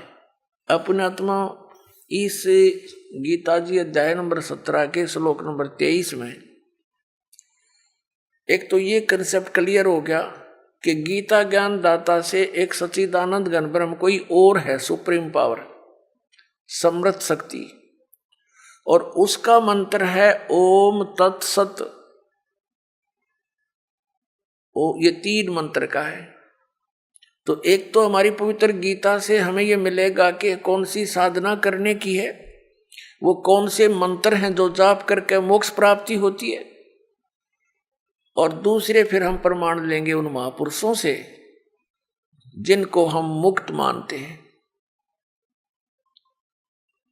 और जिनका ये अन्य संत पंथ उन महापुरुषों के भी प्रमाण देते हैं कि वो पार हो गए। वो महापुरुषों की वाणी भी लेते हैं। तो उन्होंने भी कौन से मंत्र जाप किए, फिर ये सब रास्ता साफ हो जाएगा, शंका समाप्त हो जाएगी। शंका समाप्त हुई, भगवान मिला, फिर तो क्रिया करनी शेष रह जाएगी। और वो क्रिया इतनी आसान है, चलते फिरते उठते बैठते भगवान का कभी कितना ही भजन कर लो, काम करते करते, और अंतिम सांस तक साधना करनी है, भगवान साथ लेकर जाएगा आपको सतलोक में। अब देखो, अब हम फिर आगे अध्याय नंबर 4 के श्लोक नंबर 32 पे। अब इसमें है, इस प्रकार बहुत प्रकार के यज्ञ माने धार्मिक अनुष्ठानों की जानकारी ब्रह्मणे मुखे, यहां लिखा गया सच्चिदानंद घन ब्रह्म की वाणी में विस्तार के साथ कहे गए हैं। उन सब को तू कर्म जान, यानी शारीरिक क्रियाओं द्वारा संपन्न होने वाले जान। इस प्रकार तत्व से जानकर उनके अनुष्ठान द्वारा कर्म बंधन से सर्वथा मुक्त हो जाएगा। इस अध्याय नंबर गीता अध्याय नंबर 4 के श्लोक नंबर 32 का सारांश है कि गीता ज्ञानदाता कह रहा है कि एक सच्चिदानंद घन ब्रह्म की वाणी में, जो उस सच्चिदानंद घन ब्रह्म ने यानी परम अक्षर ब्रह्म ने, पूर्ण परमात्मा ने आकर अपने मुख कमल से जो ज्ञान दिया है, वो वाणी मुखे माने मुख कमल से उच्चरित वाणी में, मुख से बोले गए उस ज्ञान में वो विस्तार के साथ कहा गया। और उसको जानने के बाद फिर पूर्ण रूप से सभी प्रकार से तो सब कर्मों से मुक्त हो जाएगा। वेद जो है भगवान की महिमा का एथेंटिक रिकॉर्ड है, उसमें परमात्मा की महिमा लिखी है, और ये खुद मानते हैं कि जो वेद में लिखा है वो हमें स्वीकार्य है। वेद सत्य है। यदि वेद सत्य है तो फिर सत्यार्थ प्रकाश क्या है? ये तो झूठार्थ प्रकाश है। अब दिखाते हैं आपने वेद में क्या लिखा है। अब यजुर्वेद, इसका अनुवाद करता भी महर्षि सिद्धानंद है। देख कमाल की बात है, युद्ध भांग पिया करता तो नरी उतरने नहीं देता, ऐसा लगता है। इसकी जीवनी में लिखा है भांग पीता था, दिखाएंगे आपको कभी। अब ये कहाँ से प्रकाशित है? प्रकाशक है सार्वदेशी कार्य प्रतिनिधि सभा 2/5 महर्षि सिद्धानंद भवन, रामलीला मैदान, नई दिल्ली से। महर्षि सिद्धानंद सरस्वती द्वारा इसका अनुवाद किया गया। मुद्रक हैं Prince offset printers, 1510, Pataudi house, Daryaganj, नई दिल्ली से। 241 पृष्ठ पे है। 8वां अध्याय यजुर्वेद भाषा भाष्य। ये 13वां मंत्र है। 13वां, इसमें क्या लिखा है? देव कर्तस्य ऐनस्य एव जन्म असि, मनुष्य कर्तस्य ऐनस्य एव जन्म असि, पितर कर्तस्य ऐनस्य एव जन्म असि, आत्म कर्तस्य ऐनस्य एव जन्म असि, अन्नस्य एव जन्म असि। ओए होए। अब इसका अनुवाद यहाँ किया है इन्होंने 242 पृष्ठ पे। ये 241 पर हम पढ़ रहे थे। यहाँ देखो 242 पर। अब यहाँ इसका थोड़ी बहुत कोई उतर गई होगी, इसकी भांग है। इसने फिर यहाँ उलझाने की चेष्टा की है कि हे सबके उपकार करने वाले मित्र आप, दान देने वाले के ऐनस्य माने अपराध के, ऐनस्य एवजनम माने विनाश करने वाले हो, क्षमा करने वाले हो। अब यहाँ मित्र लिख दिया। अब पढ़ने वाला ने सोचा चलो ये तो मित्र मित्र के बारे में, कि तो भगवान का जिक्र है, नहीं छोड़ा इसने। अब इसी के कर कमलों से लिखा हुआ और दिखाते हैं सत्यार्थ प्रकाश में। ये देखिएगा, ये सत्यार्थ प्रकाश वही वेद। अब बाद में दिखाएंगे थोड़ा आपको पुनः। और ये कहाँ से प्रकाशित है? वैदिक यति मंडल वही है। और ये दान मठ गोहाना मार्ग से प्रिंटेड है, आचार्य प्रिंटिंग प्रेस रोहतक से। दान मठ गोहाना मार्ग रोहतक से। इसके प्रथम समोल्लास में और पृष्ठ नंबर 18 पे ये नीचे क्या कहता है कि जो सबसे स्नेह करे, सबको प्रीति करने योग्य है, वह परमेश्वर सबका सच्चा मित्र है। इससे परमेश्वर का नाम मित्र है। तो वहाँ मित्र की जगह हम परमेश्वर कहेंगे। बिल्कुल यहाँ है ही परमेश्वर की महिमा, वेद कोई मित्रा की थोड़ी है। और दान देने वाले के पाप मित्र के नाश करेगा, बता कोई बात है। तो ये मित्र परमेश्वर का नाम लिख दिया इसने, और लिख दिया इसलिए कि कोई पढ़े ना गा के देते ये ज्ञानता पता लग जा, तो पढ़ेगा तो नहीं सोचेगा कोई मित्र के बारे में बोल रखे। एक बार हमारा जो ये करोथा कांड इन्होंने करवाया, इसका यही कारण था। दास ने यही जो स्टेटमेंट आज आपको बता रहा है समाचार पत्रों में निकाल दी, और आर्य समाज के आचार्यों को पता लग गया कि तुम्हारा रोजगार गया। जय दयानंद की अज्ञानता का पता लग गया हमारे दयानंद के अनुयायियों को, ये सारे भागेंगे यहाँ से, तुम्हें फिर चंदा मिला को नहीं। तो हमने ये न्यू का न्यू लिखा था, फोटो स्टेट तो नहीं किया था, ऐसे लिख के भेजा था कि ये ऐसे बोलता सत्यार प्रकाश में, और ये यजुर्वेद में ऐसे लिखा है। तो इन्होंने जवाब दिया फिर उसका पेपर में, समाचार पत्र में, कि रामपाल तो संस्कृत ना जानता, यो के जाने वेदों के बारे में। वो तो दयानंद जी तो महर्षि थे, उन्होंने समाधि लाला का वेदों के अर्थ निकाले हैं, और वहाँ पर मित्र शब्द लिखा है, परमेश्वर के बारे में नहीं लिखा है। अब आम आदमी इतना प्रभावित था इन नकली ऋषियों से कि वो सच्चे हैं, और अन्य व्यक्ति कुछ भी कहता रहो वो सही लिख कर गए होंगे। इसलिए परमात्मा ने दया करी इस प्रोजेक्टर की, और ताकि आप स्वयं देख सके। अब यहाँ मित्र का अर्थ परमेश्वर है इन्हीं के शब्दों में। अब पढ़ेंगे, देखो अब हम यजुर्वेद पर आ गए हैं, सत्यार प्रकाश रख दिया है। अब इसके हम 8वें अध्याय के वही 13वां मंत्र पढ़ रहे हैं। हे सब के उपकार करने वाले मित्र यानी परमेश्वर, आप देव कर्तस्य दान देने वाले के, एनस्य माने अपराध के, पाप के, एनस्य माने अपराध कहो चाहे पाप को, इसी के शब्दों में एनस्य माने पाप के, दूर करने वाले हो, नाश करने वाले हो, छुड़वाने वाले हो, क्षमा करने वाले हो, कुछ भी बोलो इन शब्दों को। एनस्य माने पाप के, एनस्य माने अपराध कहो चाहे पाप कहो, नाश करने वाले हो, दान देने वाले के, और मनुष्य कर्तस्य साधारण मनुष्य के किए हुए, एनस्य माने अपराध यानी पाप के विनाश करने वाले हो। और पितृ कर्तस्य पिता के किए हुए, एनस्य माने विरोधाचरण के, नहीं पाप के ही लिखना चाहिए इसलिए। अच्छी तरह हरने वाले हो यानी दूर करने वाले हो, अपने किए हुए पाप के दूर करने वाले हो।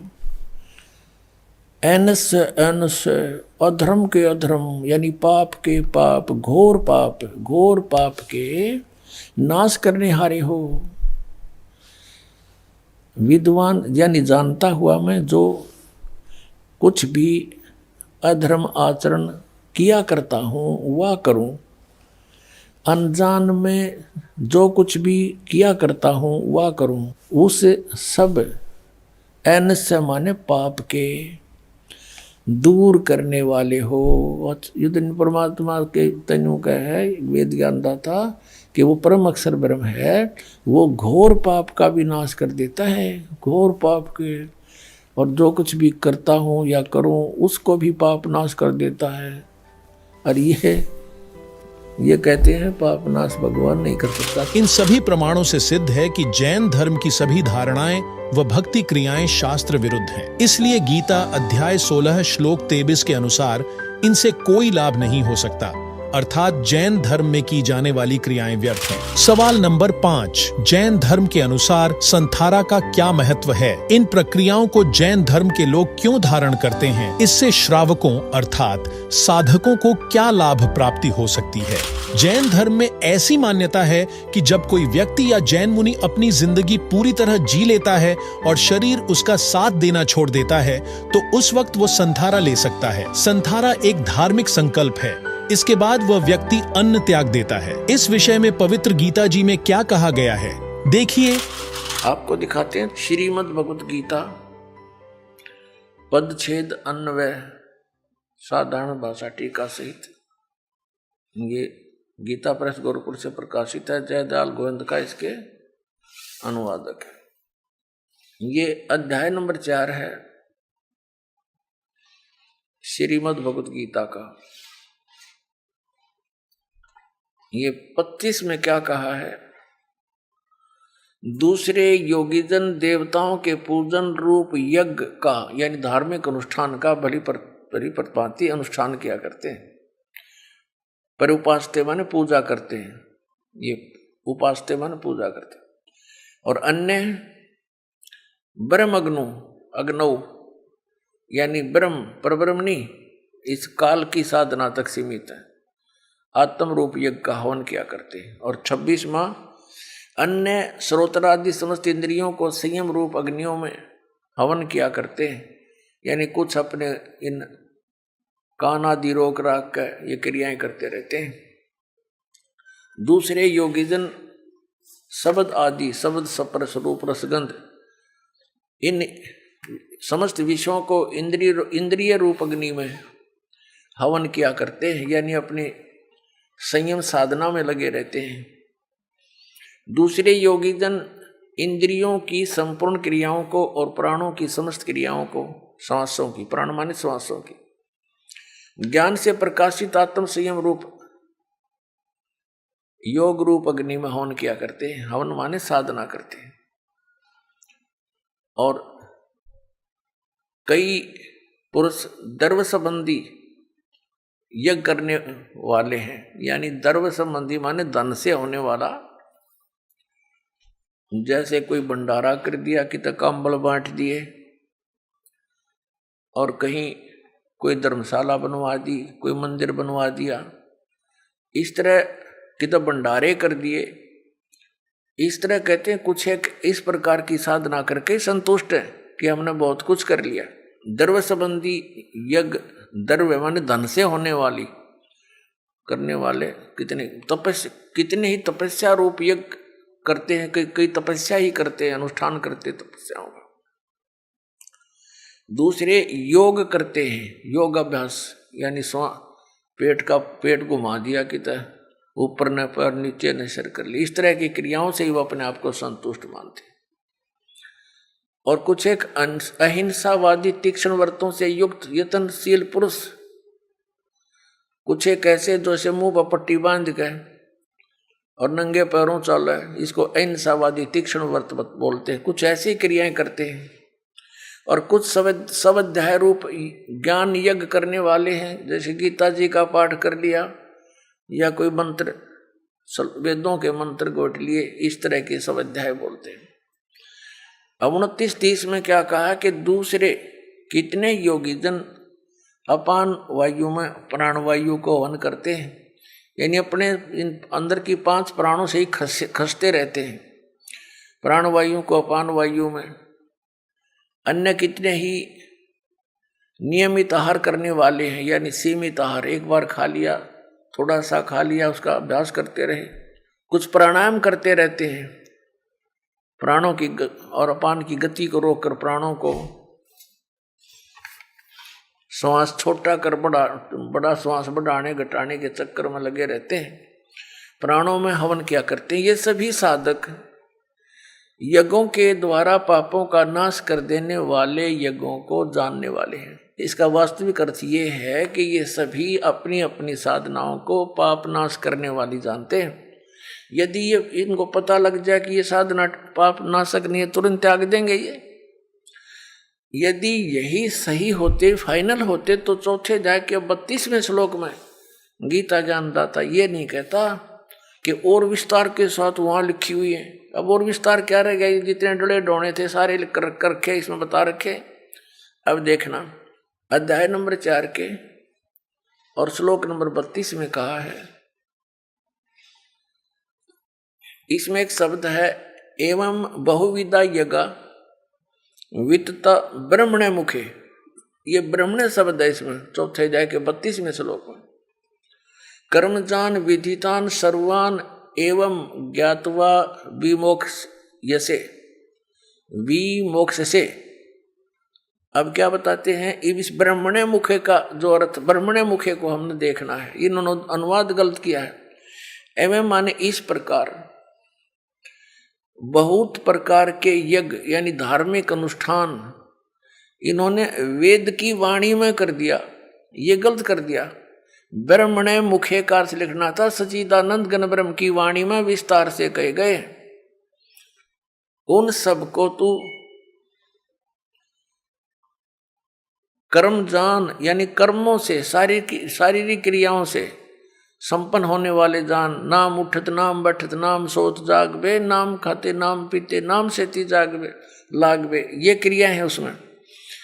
विधि तान विधि जान उनको जान, इस प्रकार तत्व से जानकर उनके अनुष्ठान द्वारा तू कर्म बंधन से सर्वथा मुक्त हो जाएगा। अब ये देखना हमने ये गलत कर दिया ने, बेईमानी कर रखी यहाँ पर। यहां लिखना था सच्चिदानंद घन ब्रह्म की वाणी में। अब आपको दिखाते हैं इसी श्रीमद् भगवत गीता अध्याय नंबर 17 के श्लोक नंबर 23 में, इसमें है ओम तत्सत इति निर्देश है ब्रह्मण तिर्विद समर्थ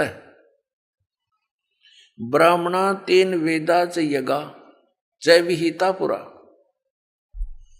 ओम ओम तत् तत् सत सत इति माने यह है, ऐसे यह है। तिर्विध माने 3 प्रकार का। ब्रह्मण सच्चिदानंद घन ब्रह्म का, ब्रह्मण माने सच्चिदानंद घन ब्रह्म, ये यहां बिल्कुल सही इन्होंने अनुवाद किया है, का नाम कहा है। अपने आत्मा इस गीता जी अध्याय नंबर 17 के श्लोक नंबर 23 में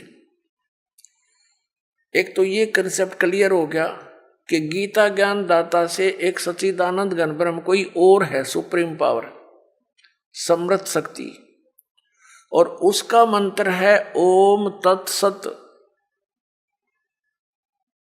ये 3 मंत्र का है। तो एक तो हमारी पवित्र गीता से हमें यह मिलेगा कि कौन सी साधना करने की है, वो कौन से मंत्र हैं जो जाप करके मोक्ष प्राप्ति होती है, और दूसरे फिर हम प्रमाण लेंगे उन महापुरुषों से जिनको हम मुक्त मानते हैं और जिनका ये अन्य संत पंथ उन महापुरुषों के भी प्रमाण देते हैं कि वो पार हो गए, वो महापुरुषों की वाणी भी लेते हैं। तो उन्होंने भी कौन से मंत्र जाप किए, फिर ये सब रास्ता साफ हो जाएगा, शंका समाप्त हो जाएगी। शंका समाप्त हुई, भगवान मिला, फिर तो क्रिया करनी शेष रह जाएगी। और वो क्रिया इतनी आसान है, चलते फिरते उठते बैठते भगवान का कभी कितना ही भजन कर लो, काम करते करते, और अंतिम सांस तक साधना करनी है, भगवान साथ लेकर जाएगा आपको सतलोक में। अब देखो, अब हम फिर आगे अध्याय नंबर 4 के श्लोक नंबर 32 पे। अब इसमें है इस प्रकार बहुत प्रकार के यज्ञ माने धार्मिक अनुष्ठानों की जानकारी ब्रह्मण मुखे, यहां लिखा गया सच्चिदानंद घन ब्रह्म की वाणी में विस्तार के साथ कहे गए हैं। उन सब को तू कर्म जान यानी शारीरिक क्रियाओं द्वारा संपन्न होने वाले जान। इस प्रकार तत्व से जानकर उनके अनुष्ठान द्वारा कर्म बंधन से सर्वथा मुक्त हो जाएगा। इस अध्याय नंबर गीता अध्याय नंबर 4 के श्लोक नंबर 32 का सारांश है कि गीता ज्ञानदाता कह रहा है कि एक सच्चिदानंद घन ब्रह्म की वाणी में जो उस सच्चिदानंद घन ब्रह्म ने यानी परम अक्षर ब्रह्म ने पूर्ण परमात्मा ने आकर अपने मुख कमल से जो ज्ञान दिया है वो वाणी मुखे माने मुख कमल से उच्चरित वाणी में मुख से बोले गए उस ज्ञान में वो विस्तार के साथ कहा गया। और उसको जानने के बाद फिर पूर्ण रूप से सभी प्रकार से तो सब कर्मों से मुक्त हो जाएगा। छठे अध्याय के 16वें श्लोक में फिर ये भी कहा कि अर्जुन यह योग न तो बहुत खाने वाले का और न बिल्कुल न खाने वाले का। बहुत खाना तो यूँ है पेट डडी पक्का खा ले अंगड़ाई टूटे भक्ति हो को ना, और बिल्कुल न खाना व्रत रखना। व्रत रखना भी गीता में मना है, और ये व्रत रखवाओ एकादशी का, ये कहाँ से लाए?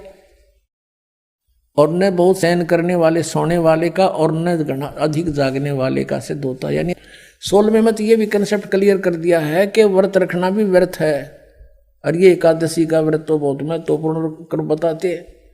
तो ये लोक वेद है, दंत कथा है, इनकी वेद शास्त्र विधि रहित ज्ञान है, उसके करने से कुछ भी लाभ नहीं होगा। गीता जी अध्याय नंबर 16 के श्लोक नंबर 23 के अनुसार, जिससे स्पष्ट हुआ कि जैन धर्म द्वारा की जाने वाली शास्त्र विरुद्ध भक्ति क्रियाओं से साधक को कोई लाभ प्राप्त नहीं होगा। वहीं जैन अनुयायी का मानना है कि भक्ति साधना में शरीर को कष्ट देना अत्यधिक लाभदायक है, जबकि वास्तव में इस तरह का अभ्यास और विश्वास व्यर्थ है, जो कि नरक की ओर ले जाता है। इसलिए इन क्रियाओं से मोक्ष अर्थात निर्वाण प्राप्त करने की कल्पना करना अपने पैर पर कुल्हाड़ी मारने के समान होगी, क्योंकि शास्त्र विरुद्ध होने से इससे कोई लाभ नहीं होगा। सवाल नंबर 6, कैवल्य मार्ग, निर्वाण मार्ग अर्थात मोक्ष मार्ग की प्राप्ति कैसे की जा सकती है? क्या जैन धर्म में प्रचलित क्रियाओं से तीर्थंकरों को व श्रावकों को मोक्ष प्राप्ति हो सकती है? क्या उनका पुनर्जन्म समाप्त हो सकता है? आखिर जैन धर्म के प्रमुख तीर्थंकर महावीर भगवान किस गति को प्राप्त हुए? जैनियों का मानना है कि एक सुरक्षित, सुखी और शांत जगह है जहां पहुंचना मुश्किल है, जहां न कोई बीमारी है, न बुढ़ापा, न दर्द, न मौत है। वह कैवल्य मार्ग अर्थात मोक्ष व निर्वाण है।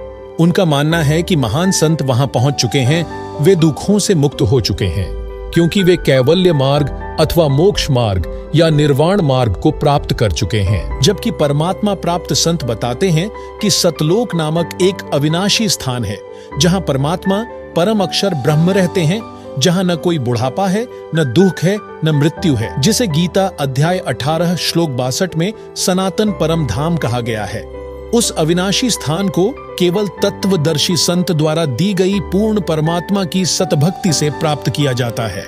आइए अब जानते हैं जैन धर्म के प्रमुख तीर्थंकरों की गति के बारे में कि क्या इनका पुनर्जन्म नहीं होता? क्या वास्तव में उन्हें निर्वाण मार्ग अर्थात मोक्ष मार्ग की प्राप्ति हुई है? जैन समुदाय का मानना है कि एक तीर्थंकर कभी पुनर्जन्म में नहीं आता, जबकि हमारे शास्त्रों में महावीर भगवान के जीव के एक नहीं अपितु असंख्यों जन्मों का वर्णन दिया गया है।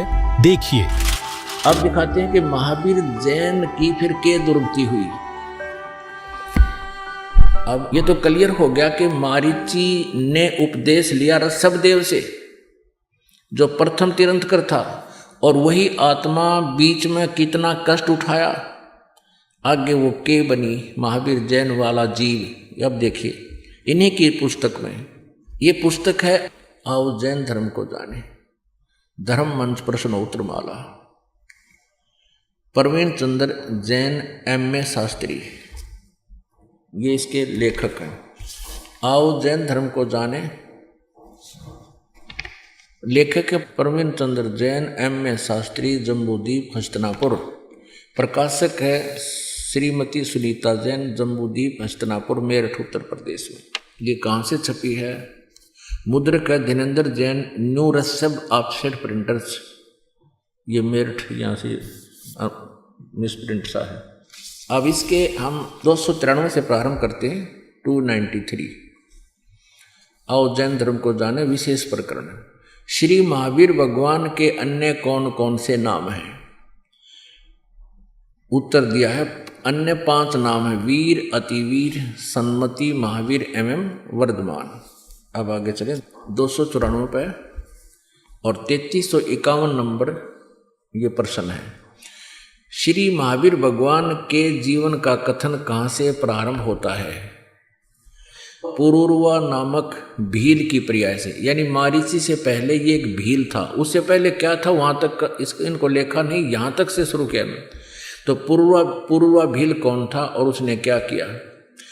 उत्तर, पुष्कलावती देश की पुंडरीकीड़ी नगरी में वह भीलों का राजा था। उसने सागरसेन मुनिराज से मधुमास मधु का त्याग व्रत लिया था।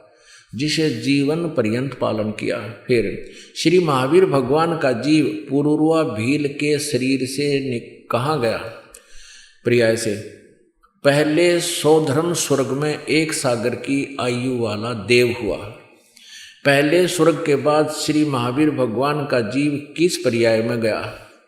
उत्तर, अब उस पहले तो यहाँ से शुरू किया है ना, एक भील था यो, फिर भील के बाद यो एक स्वर्ग में गया, उसके बाद फिर भरत चक्रवर्ती की रानी अनंतमती से मारीची नामक ज्येष्ठ पुत्र हुआ।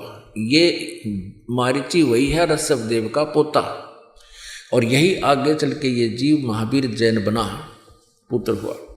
मारीची के शरीर से महावीर भगवान का जीव किस पर्याय को गया? ब्रह्म स्वर्ग में देव हुआ। अब देखो, ऋषभदेव से उपदेश लेकर, उस महान आत्मा से उपदेश लेकर ये स्वर्ग में चला गया, क्योंकि ओम नाम का जाप पहले दिया जाता था, और ओम से ब्रह्म लोक की प्राप्ति होती है। ब्रह्म लोक को होते स्वर्ग लोक, महास्वर्ग, ब्रह्म स्वर्ग को हो। ब्रह्म स्वर्ग के बाद श्री महावीर भगवान का जीव किस पर्याय में गया? अयोध्या नगरी में कपिल ब्राह्मण की काली स्त्री से जटिल नामक पुत्र हुआ। फिर स्वर्ग में गया। फिर सूतक नामक गांव में अग्निभूत ब्राह्मण की गौतम स्त्री से अग्निशय नामक पुत्र हुआ। फिर स्वर्ग में गया। फिर भरत क्षेत्र में फिर अग्निमित्र नामक पुत्र हुआ। फिर महेंद्र स्वर्ग में गया। हम अपने काम की बात पर आते हैं। 295 पर मंदिर नगर में साल का ब्राह्मण की पत्नी से भारद्वाज नामक यही पुत्र, भारद्वाज भी यही ऋषि हुआ पुत्र। और फिर भारद्वाज के शरीर से महावीर भगवान का जीव कहाँ गया? महेंद्र स्वर्ग में देव हुआ, उस महास्वर्ग में, ब्रह्मलोक में। फिर महेंद्र स्वर्ग से महावीर भगवान का जीव कहाँ गया? इतर निगोद में 1 सागर की आयु वाला निगोदिया जीव हुआ। निगोद से निकलकर श्री महावीर भगवान का जीव कहाँ गया? है अनेकों भाव यानी शरीर धारण किए जीव अनेक योनियों को प्राप्त हुआ। कैसे? 1000 बार आँख वृक्ष के जीवन भव, और 80,000 सीप के भव, 20,000 नीम वृक्ष के भव, 90,000 बार केली वृक्ष के भव यानी केले के वृक्ष बना, 3,000 बार चंदन वृक्ष के भव, 5 करोड़ बार कनेर वृक्ष के भव, 60,000 बार वैश्या के भव, वैश्या, और 5 करोड़ बार शिकारी के शरीर भव, और 20 करोड़ बार हाथी, 60 करोड़ बार गधे के भव। ओ तेरा गजब यह 30 करोड़ बार कुत्ते का जीवन, 60 करोड़ बार नपुंसक के भव, 20 करोड़ बार स्त्री के भव, 90 लाख बार धोबी के भव, 8 करोड़ बार घोड़े के भव, 20 करोड़ बार बिल्ली के शरीर भव, और 60 लाख बार गर्भपात से मरण, माँ के पेट में मर गया, और 80 लाख बार देव पर्याय को प्राप्त हुआ। होय केवल 80 लाख बार तो देवता बना, और गधा बना, कुत्ता बना, 30 करोड़ बार कुत्ता तो एक बार बना हुआ बतेरा। ये सारा को पानी फिर जाए देवता ने, एक का जीवन बतेरा कुत्ते का, सिर में कीड़े पड़ जा, खाज लाग जा, टांग टूट जा, सर्दी में पता नहीं कहाँ पड़ा रहे, और 60 करोड़ बार गधे का जीवन। पुण्यात्माओं, ये काम टीचर का होता है, जो सदग्रंथों को स्वयं समझे, अपना अभ्यास करे, अनुभव करे, भक्ति करे, परमात्मा की अंदर से प्रेरणा होती है, फिर तत्व ज्ञान अंदर से परमात्मा देता है। अब इसका निष्कर्ष देखो कि ऋषभदेव जी ने गुरु दीक्षा ली किसी ऋषि से, उसके बाद साधना की, और ऋषभदेव जी से फिर 1000 वर्ष ऋषभदेव जी ने साधना की। उसके बाद जब वो अपनी साधना समाप्त की, तुरंत पहला शिष्य बनाया मारीची, और वही आगे चलकर महावीर जैन हुआ। तो ऐसे ओम नाम यानी वेदों अनुसार साधना करने वाले जीव की क्या दुर्गति हुई? 80 लाख बार तो देवता बना। और यह वाकई हिस्ट्री आपने देखे ली, अनगिन कष्ट सहे, 60 करोड़ बार गधा, 30 करोड़ बार कुत्ता, 20 करोड़ बार बिल्ली। अब तेरा गजब हो गया। पुणात्मा कलेजा मुंह को आता है, इतने कष्ट हमारे ऊपर हो रहे हैं, हम फिर भी आंखें नहीं खोल रहे, हम तत्व ज्ञान को पहचान नहीं रहे, भगवान को नहीं पहचान पा रहे। अब क्या होगा? महावीर वहां तक तो उस मारीची वाले जीव की दुर्गति, महावीर वाले जीव की दुर्गति होती रही। आगे चल के यही मारीची वाला जो शरीर जीव था, आगे महावीर जैन हुआ। महावीर जैन जी के इतिहास में लिखा है कि उन्होंने कोई गुरु नहीं बनाया और ऐसे ही मुनिवर्ती में घर से निकल गया, निवस्त्र रहने लगा, अपने आप साधना करता रहा। कुछ दिन हठयोग करके अपने विचारों को ही व्यक्त करने लग गया जनता में। अब वर्तमान में जो जैन धर्म में साधना है वो महावीर जैन जी द्वारा चलाए गए 363 पाखंड मत माने बकवाद साधनाएं, उन पर आधारित है पूरा जैन धर्म। अब उस वेदों अनुसार और गुरु परंपरा से, मर्यादा से गुरु बनाकर साधना करने वाले मारीची की कितनी दुर्गति हुई, एक बार पुनर्रिवाइज कर लो, ना याद रही होगी। ये देखो, ये वही पुस्तक है, आओ जैन धर्म को जाने। लेखक हैं प्रवीण चंद्र जैन, M.A. शास्त्री, जम्बूद्वीप, हस्तिनापुर। ये सारा अब फिर थोड़ा सा दिखाते हैं। ये मेरे मालिक, अब ये तो दुर्गति उस प्राणी की है जिसने इस काल के गुरु मर्यादा में रहते हुए साधना की है, मारीची वाले जीव की। ये देखिए, थोड़ा सा दिखा दें। 60,000 बार वैश्या के भाव, 5 करोड़ बार शिकारी बना दिया, नरे पाप इकट्ठे करवा दिए इस काल ने। 20 करोड़ बार हाथी के भाव, 60 करोड़ बार गधे के भाव, 30 करोड़ बार कुत्ते के भाव, 60 करोड़ बार नपुंसक के भाव, 20 करोड़ बार स्त्री के भाव, 90 लाख बार धोबी, 8 करोड़ बार घोड़ा, 20 करोड़ बार बिल्ली और 60 लाख बार गर्भपात से मरण, 80 लाख बार देवता हुआ। बस 80 लाख बार तो देवता और बाकी अविरन मैटिनरी। ये तो उस प्राणी की है जो विधिवत काल के गुरु परंपरा में रहकर साधना कर रहा था। और अब ये उसके बाद ये नरक में भी गया, मारीची वाला जो फिर प्रथम नरक में गया। और फिर ये महावीर जैन हुआ। 24 में तीर्थंकर श्री महावीर भगवान हुए, महावीर भगवान हुआ। फिर यूँ श्री महावीर भगवान के जीव ने कितने पाखंड मत चलाए, 363 पाखंड मत चलाए। अपने आत्माओं, ये एक निर्णायक मोड़ पर आ गया है ज्ञान, भगवान का तत्व ज्ञान है ये।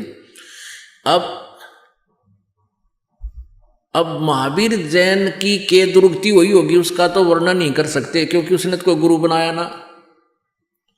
और ये पाखंड मत माने शास्त्र विधि को त्याग का मनमाने आचरण ये चला दिए, जिसको वर्तमान में जैन धर्म के सभी अनुयायी उसी से आके अपनी साधनाएं कर रहे हैं। तो इनका क्या हाल होगा ये कहने की जरूरत को नहीं, ये तो समझने की आवश्यकता है।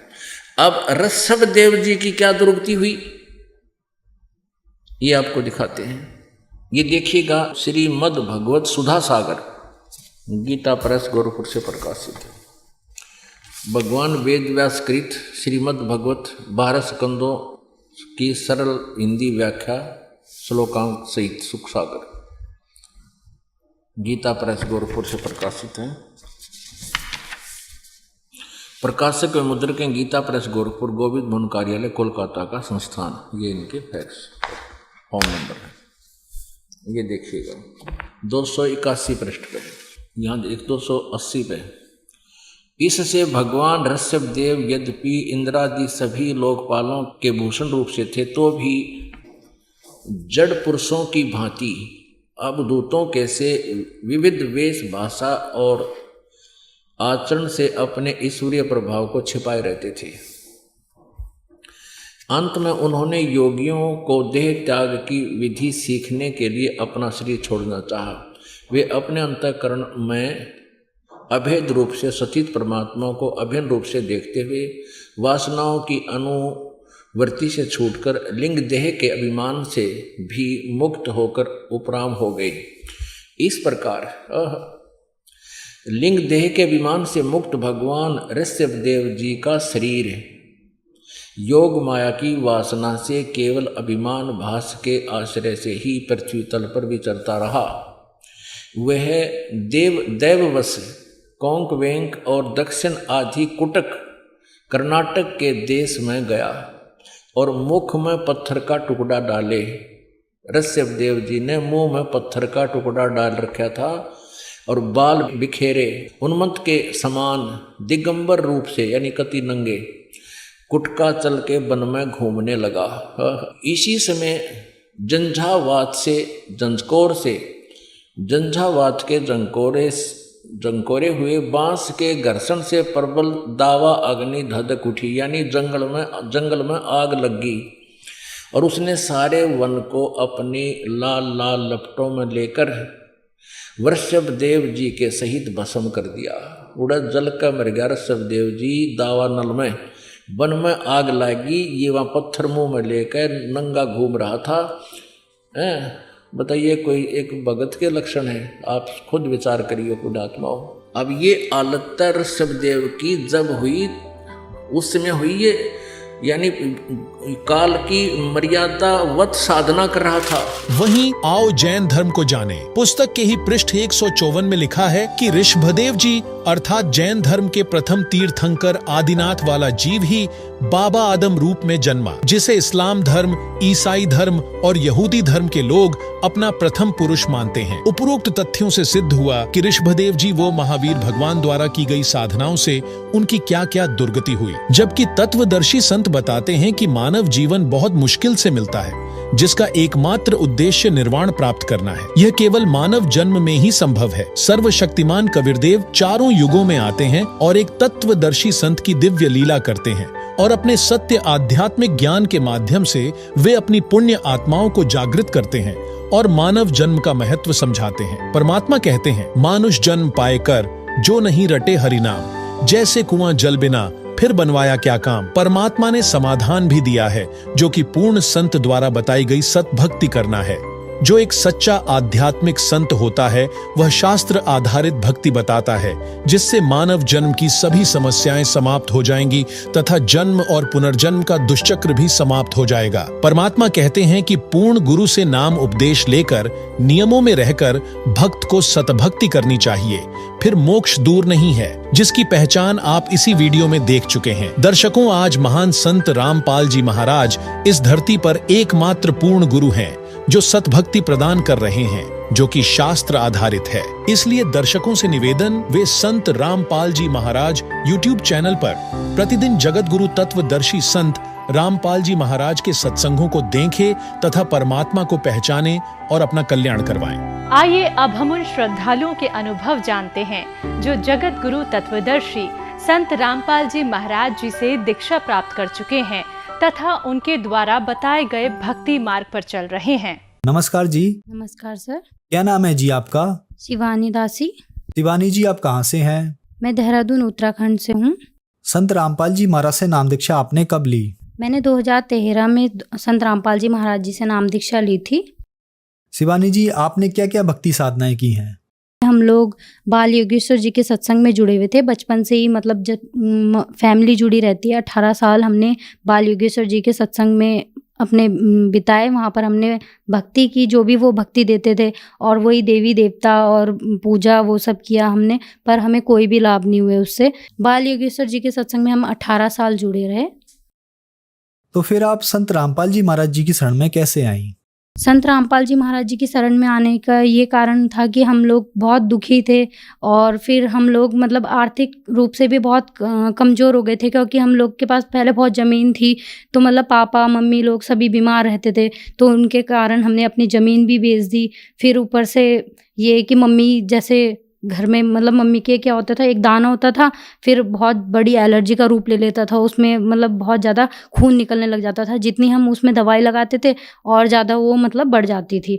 तो इसलिए फिर हम संत रामपाल जी महाराज जी की शरण में जुड़े। और मेरे पापा का है कि वो बहुत दारू पीते थे, नशा भी करते थे, और फिर उनको थोड़ा भूत प्रेत की भी बाधा का कारण था, उनको मतलब भूत प्रेत की बाधा लगी हुई थी थोड़ा, तो इस कारण से भी हम जुड़े और थोड़ा हमने ज्ञान को भी समझा। जैसे संत रामपाल जी महाराज जी का सत्संग में टीवी में सत्संग आता है साधना चैनल में, तो हमने वो देखा तो हमें थोड़ा समझ आया, तो हम संत रामपाल जी महाराज जी की शरण में आए और हमने नाम दीक्षा ली।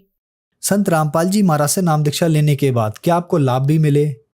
संत रामपाल जी महाराज जी की शरण में आने से पहले हमें बहुत दुखी थे, और यहाँ पर आने के बाद हमें वही लाभ मिले जो बता रही हूँ। मम्मी को वो बीमारी हो गई थी, जो मतलब दाने होते थे और वह एलर्जी का रूप ले लेते थे, और तो फिर वो ठीक हुआ मम्मी का। मम्मी को सोराइसिस टाइप की वो एलर्जी हो गई थी, मतलब उसमें क्या होता था, मतलब खून निकलता था और उसमें ऐसे जकड़न जैसी होती थी और पपड़ी लग जाती थी, और मतलब उसको हल्का सा खुजाने में ही खून निकलने लग जाता था। तो और हम यहाँ मतलब देहरादून के अच्छे अच्छे डॉक्टर्स में हर जगह हम गए, उसके कारण हमने अपनी ज़मीन तक बेच दी, मतलब मम्मी की दवाई मतलब बीमारी ठीक हो जाए जिससे। और मतलब बहुत हमने कोशिश की, और जितने झाड़ फूक यहाँ पर जितना सब कुछ होता है वो सब कुछ हमने किया, पर फिर भी ठीक नहीं हुआ।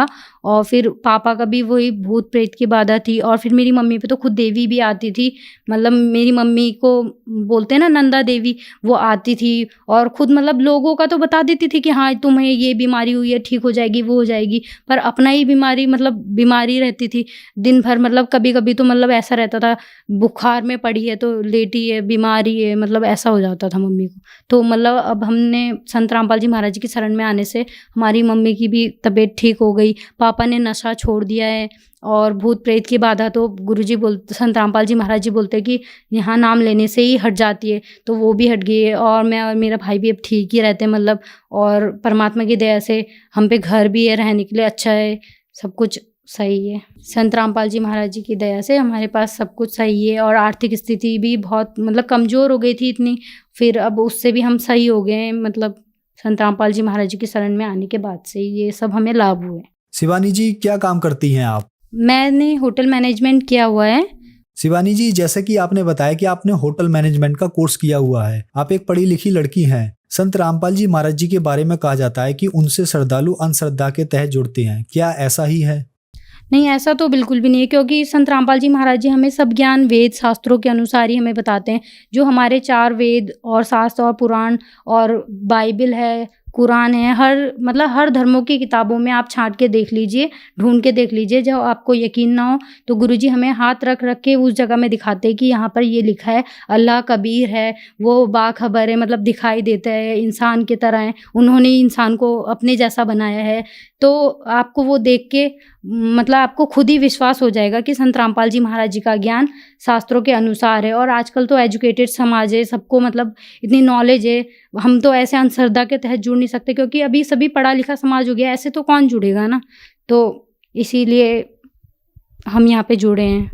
शिवानी जी, आपने बताया कि आप बाल योगेश्वर जी से 18 साल जुड़ी रहीं। आज टीवी पर लाखों दर्शक आपको देख रहे हैं, तो जो बाल योगेश्वर जी के शिष्य हैं उनके लिए खास आप क्या कहना चाहेंगी? उनके लिए यही कहेंगे कि मतलब उस भक्ति को छोड़ के यहाँ पर आ जाइए, क्योंकि यहाँ पे शास्त्रों के अनुसार भक्ति बताई जाती है।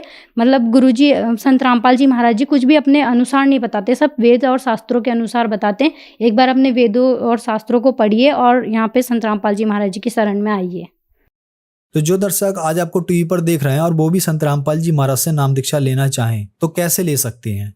संत रामपाल जी महाराज जी की शरण में आने के लिए जो आप मुझे टीवी में देख रहे होंगे, नीचे पीली पट्टी आती है तो उसमें नंबर आ रहे होंगे, उसको आप कॉल कर सकते हो और वहाँ पे आपको बताएंगे कहाँ पर आपका नामदान केंद्र पड़ता है, वहाँ पर जाकर आप नाम दीक्षा लेकर अपना कल्याण कराएं। धन्यवाद जी। धन्यवाद।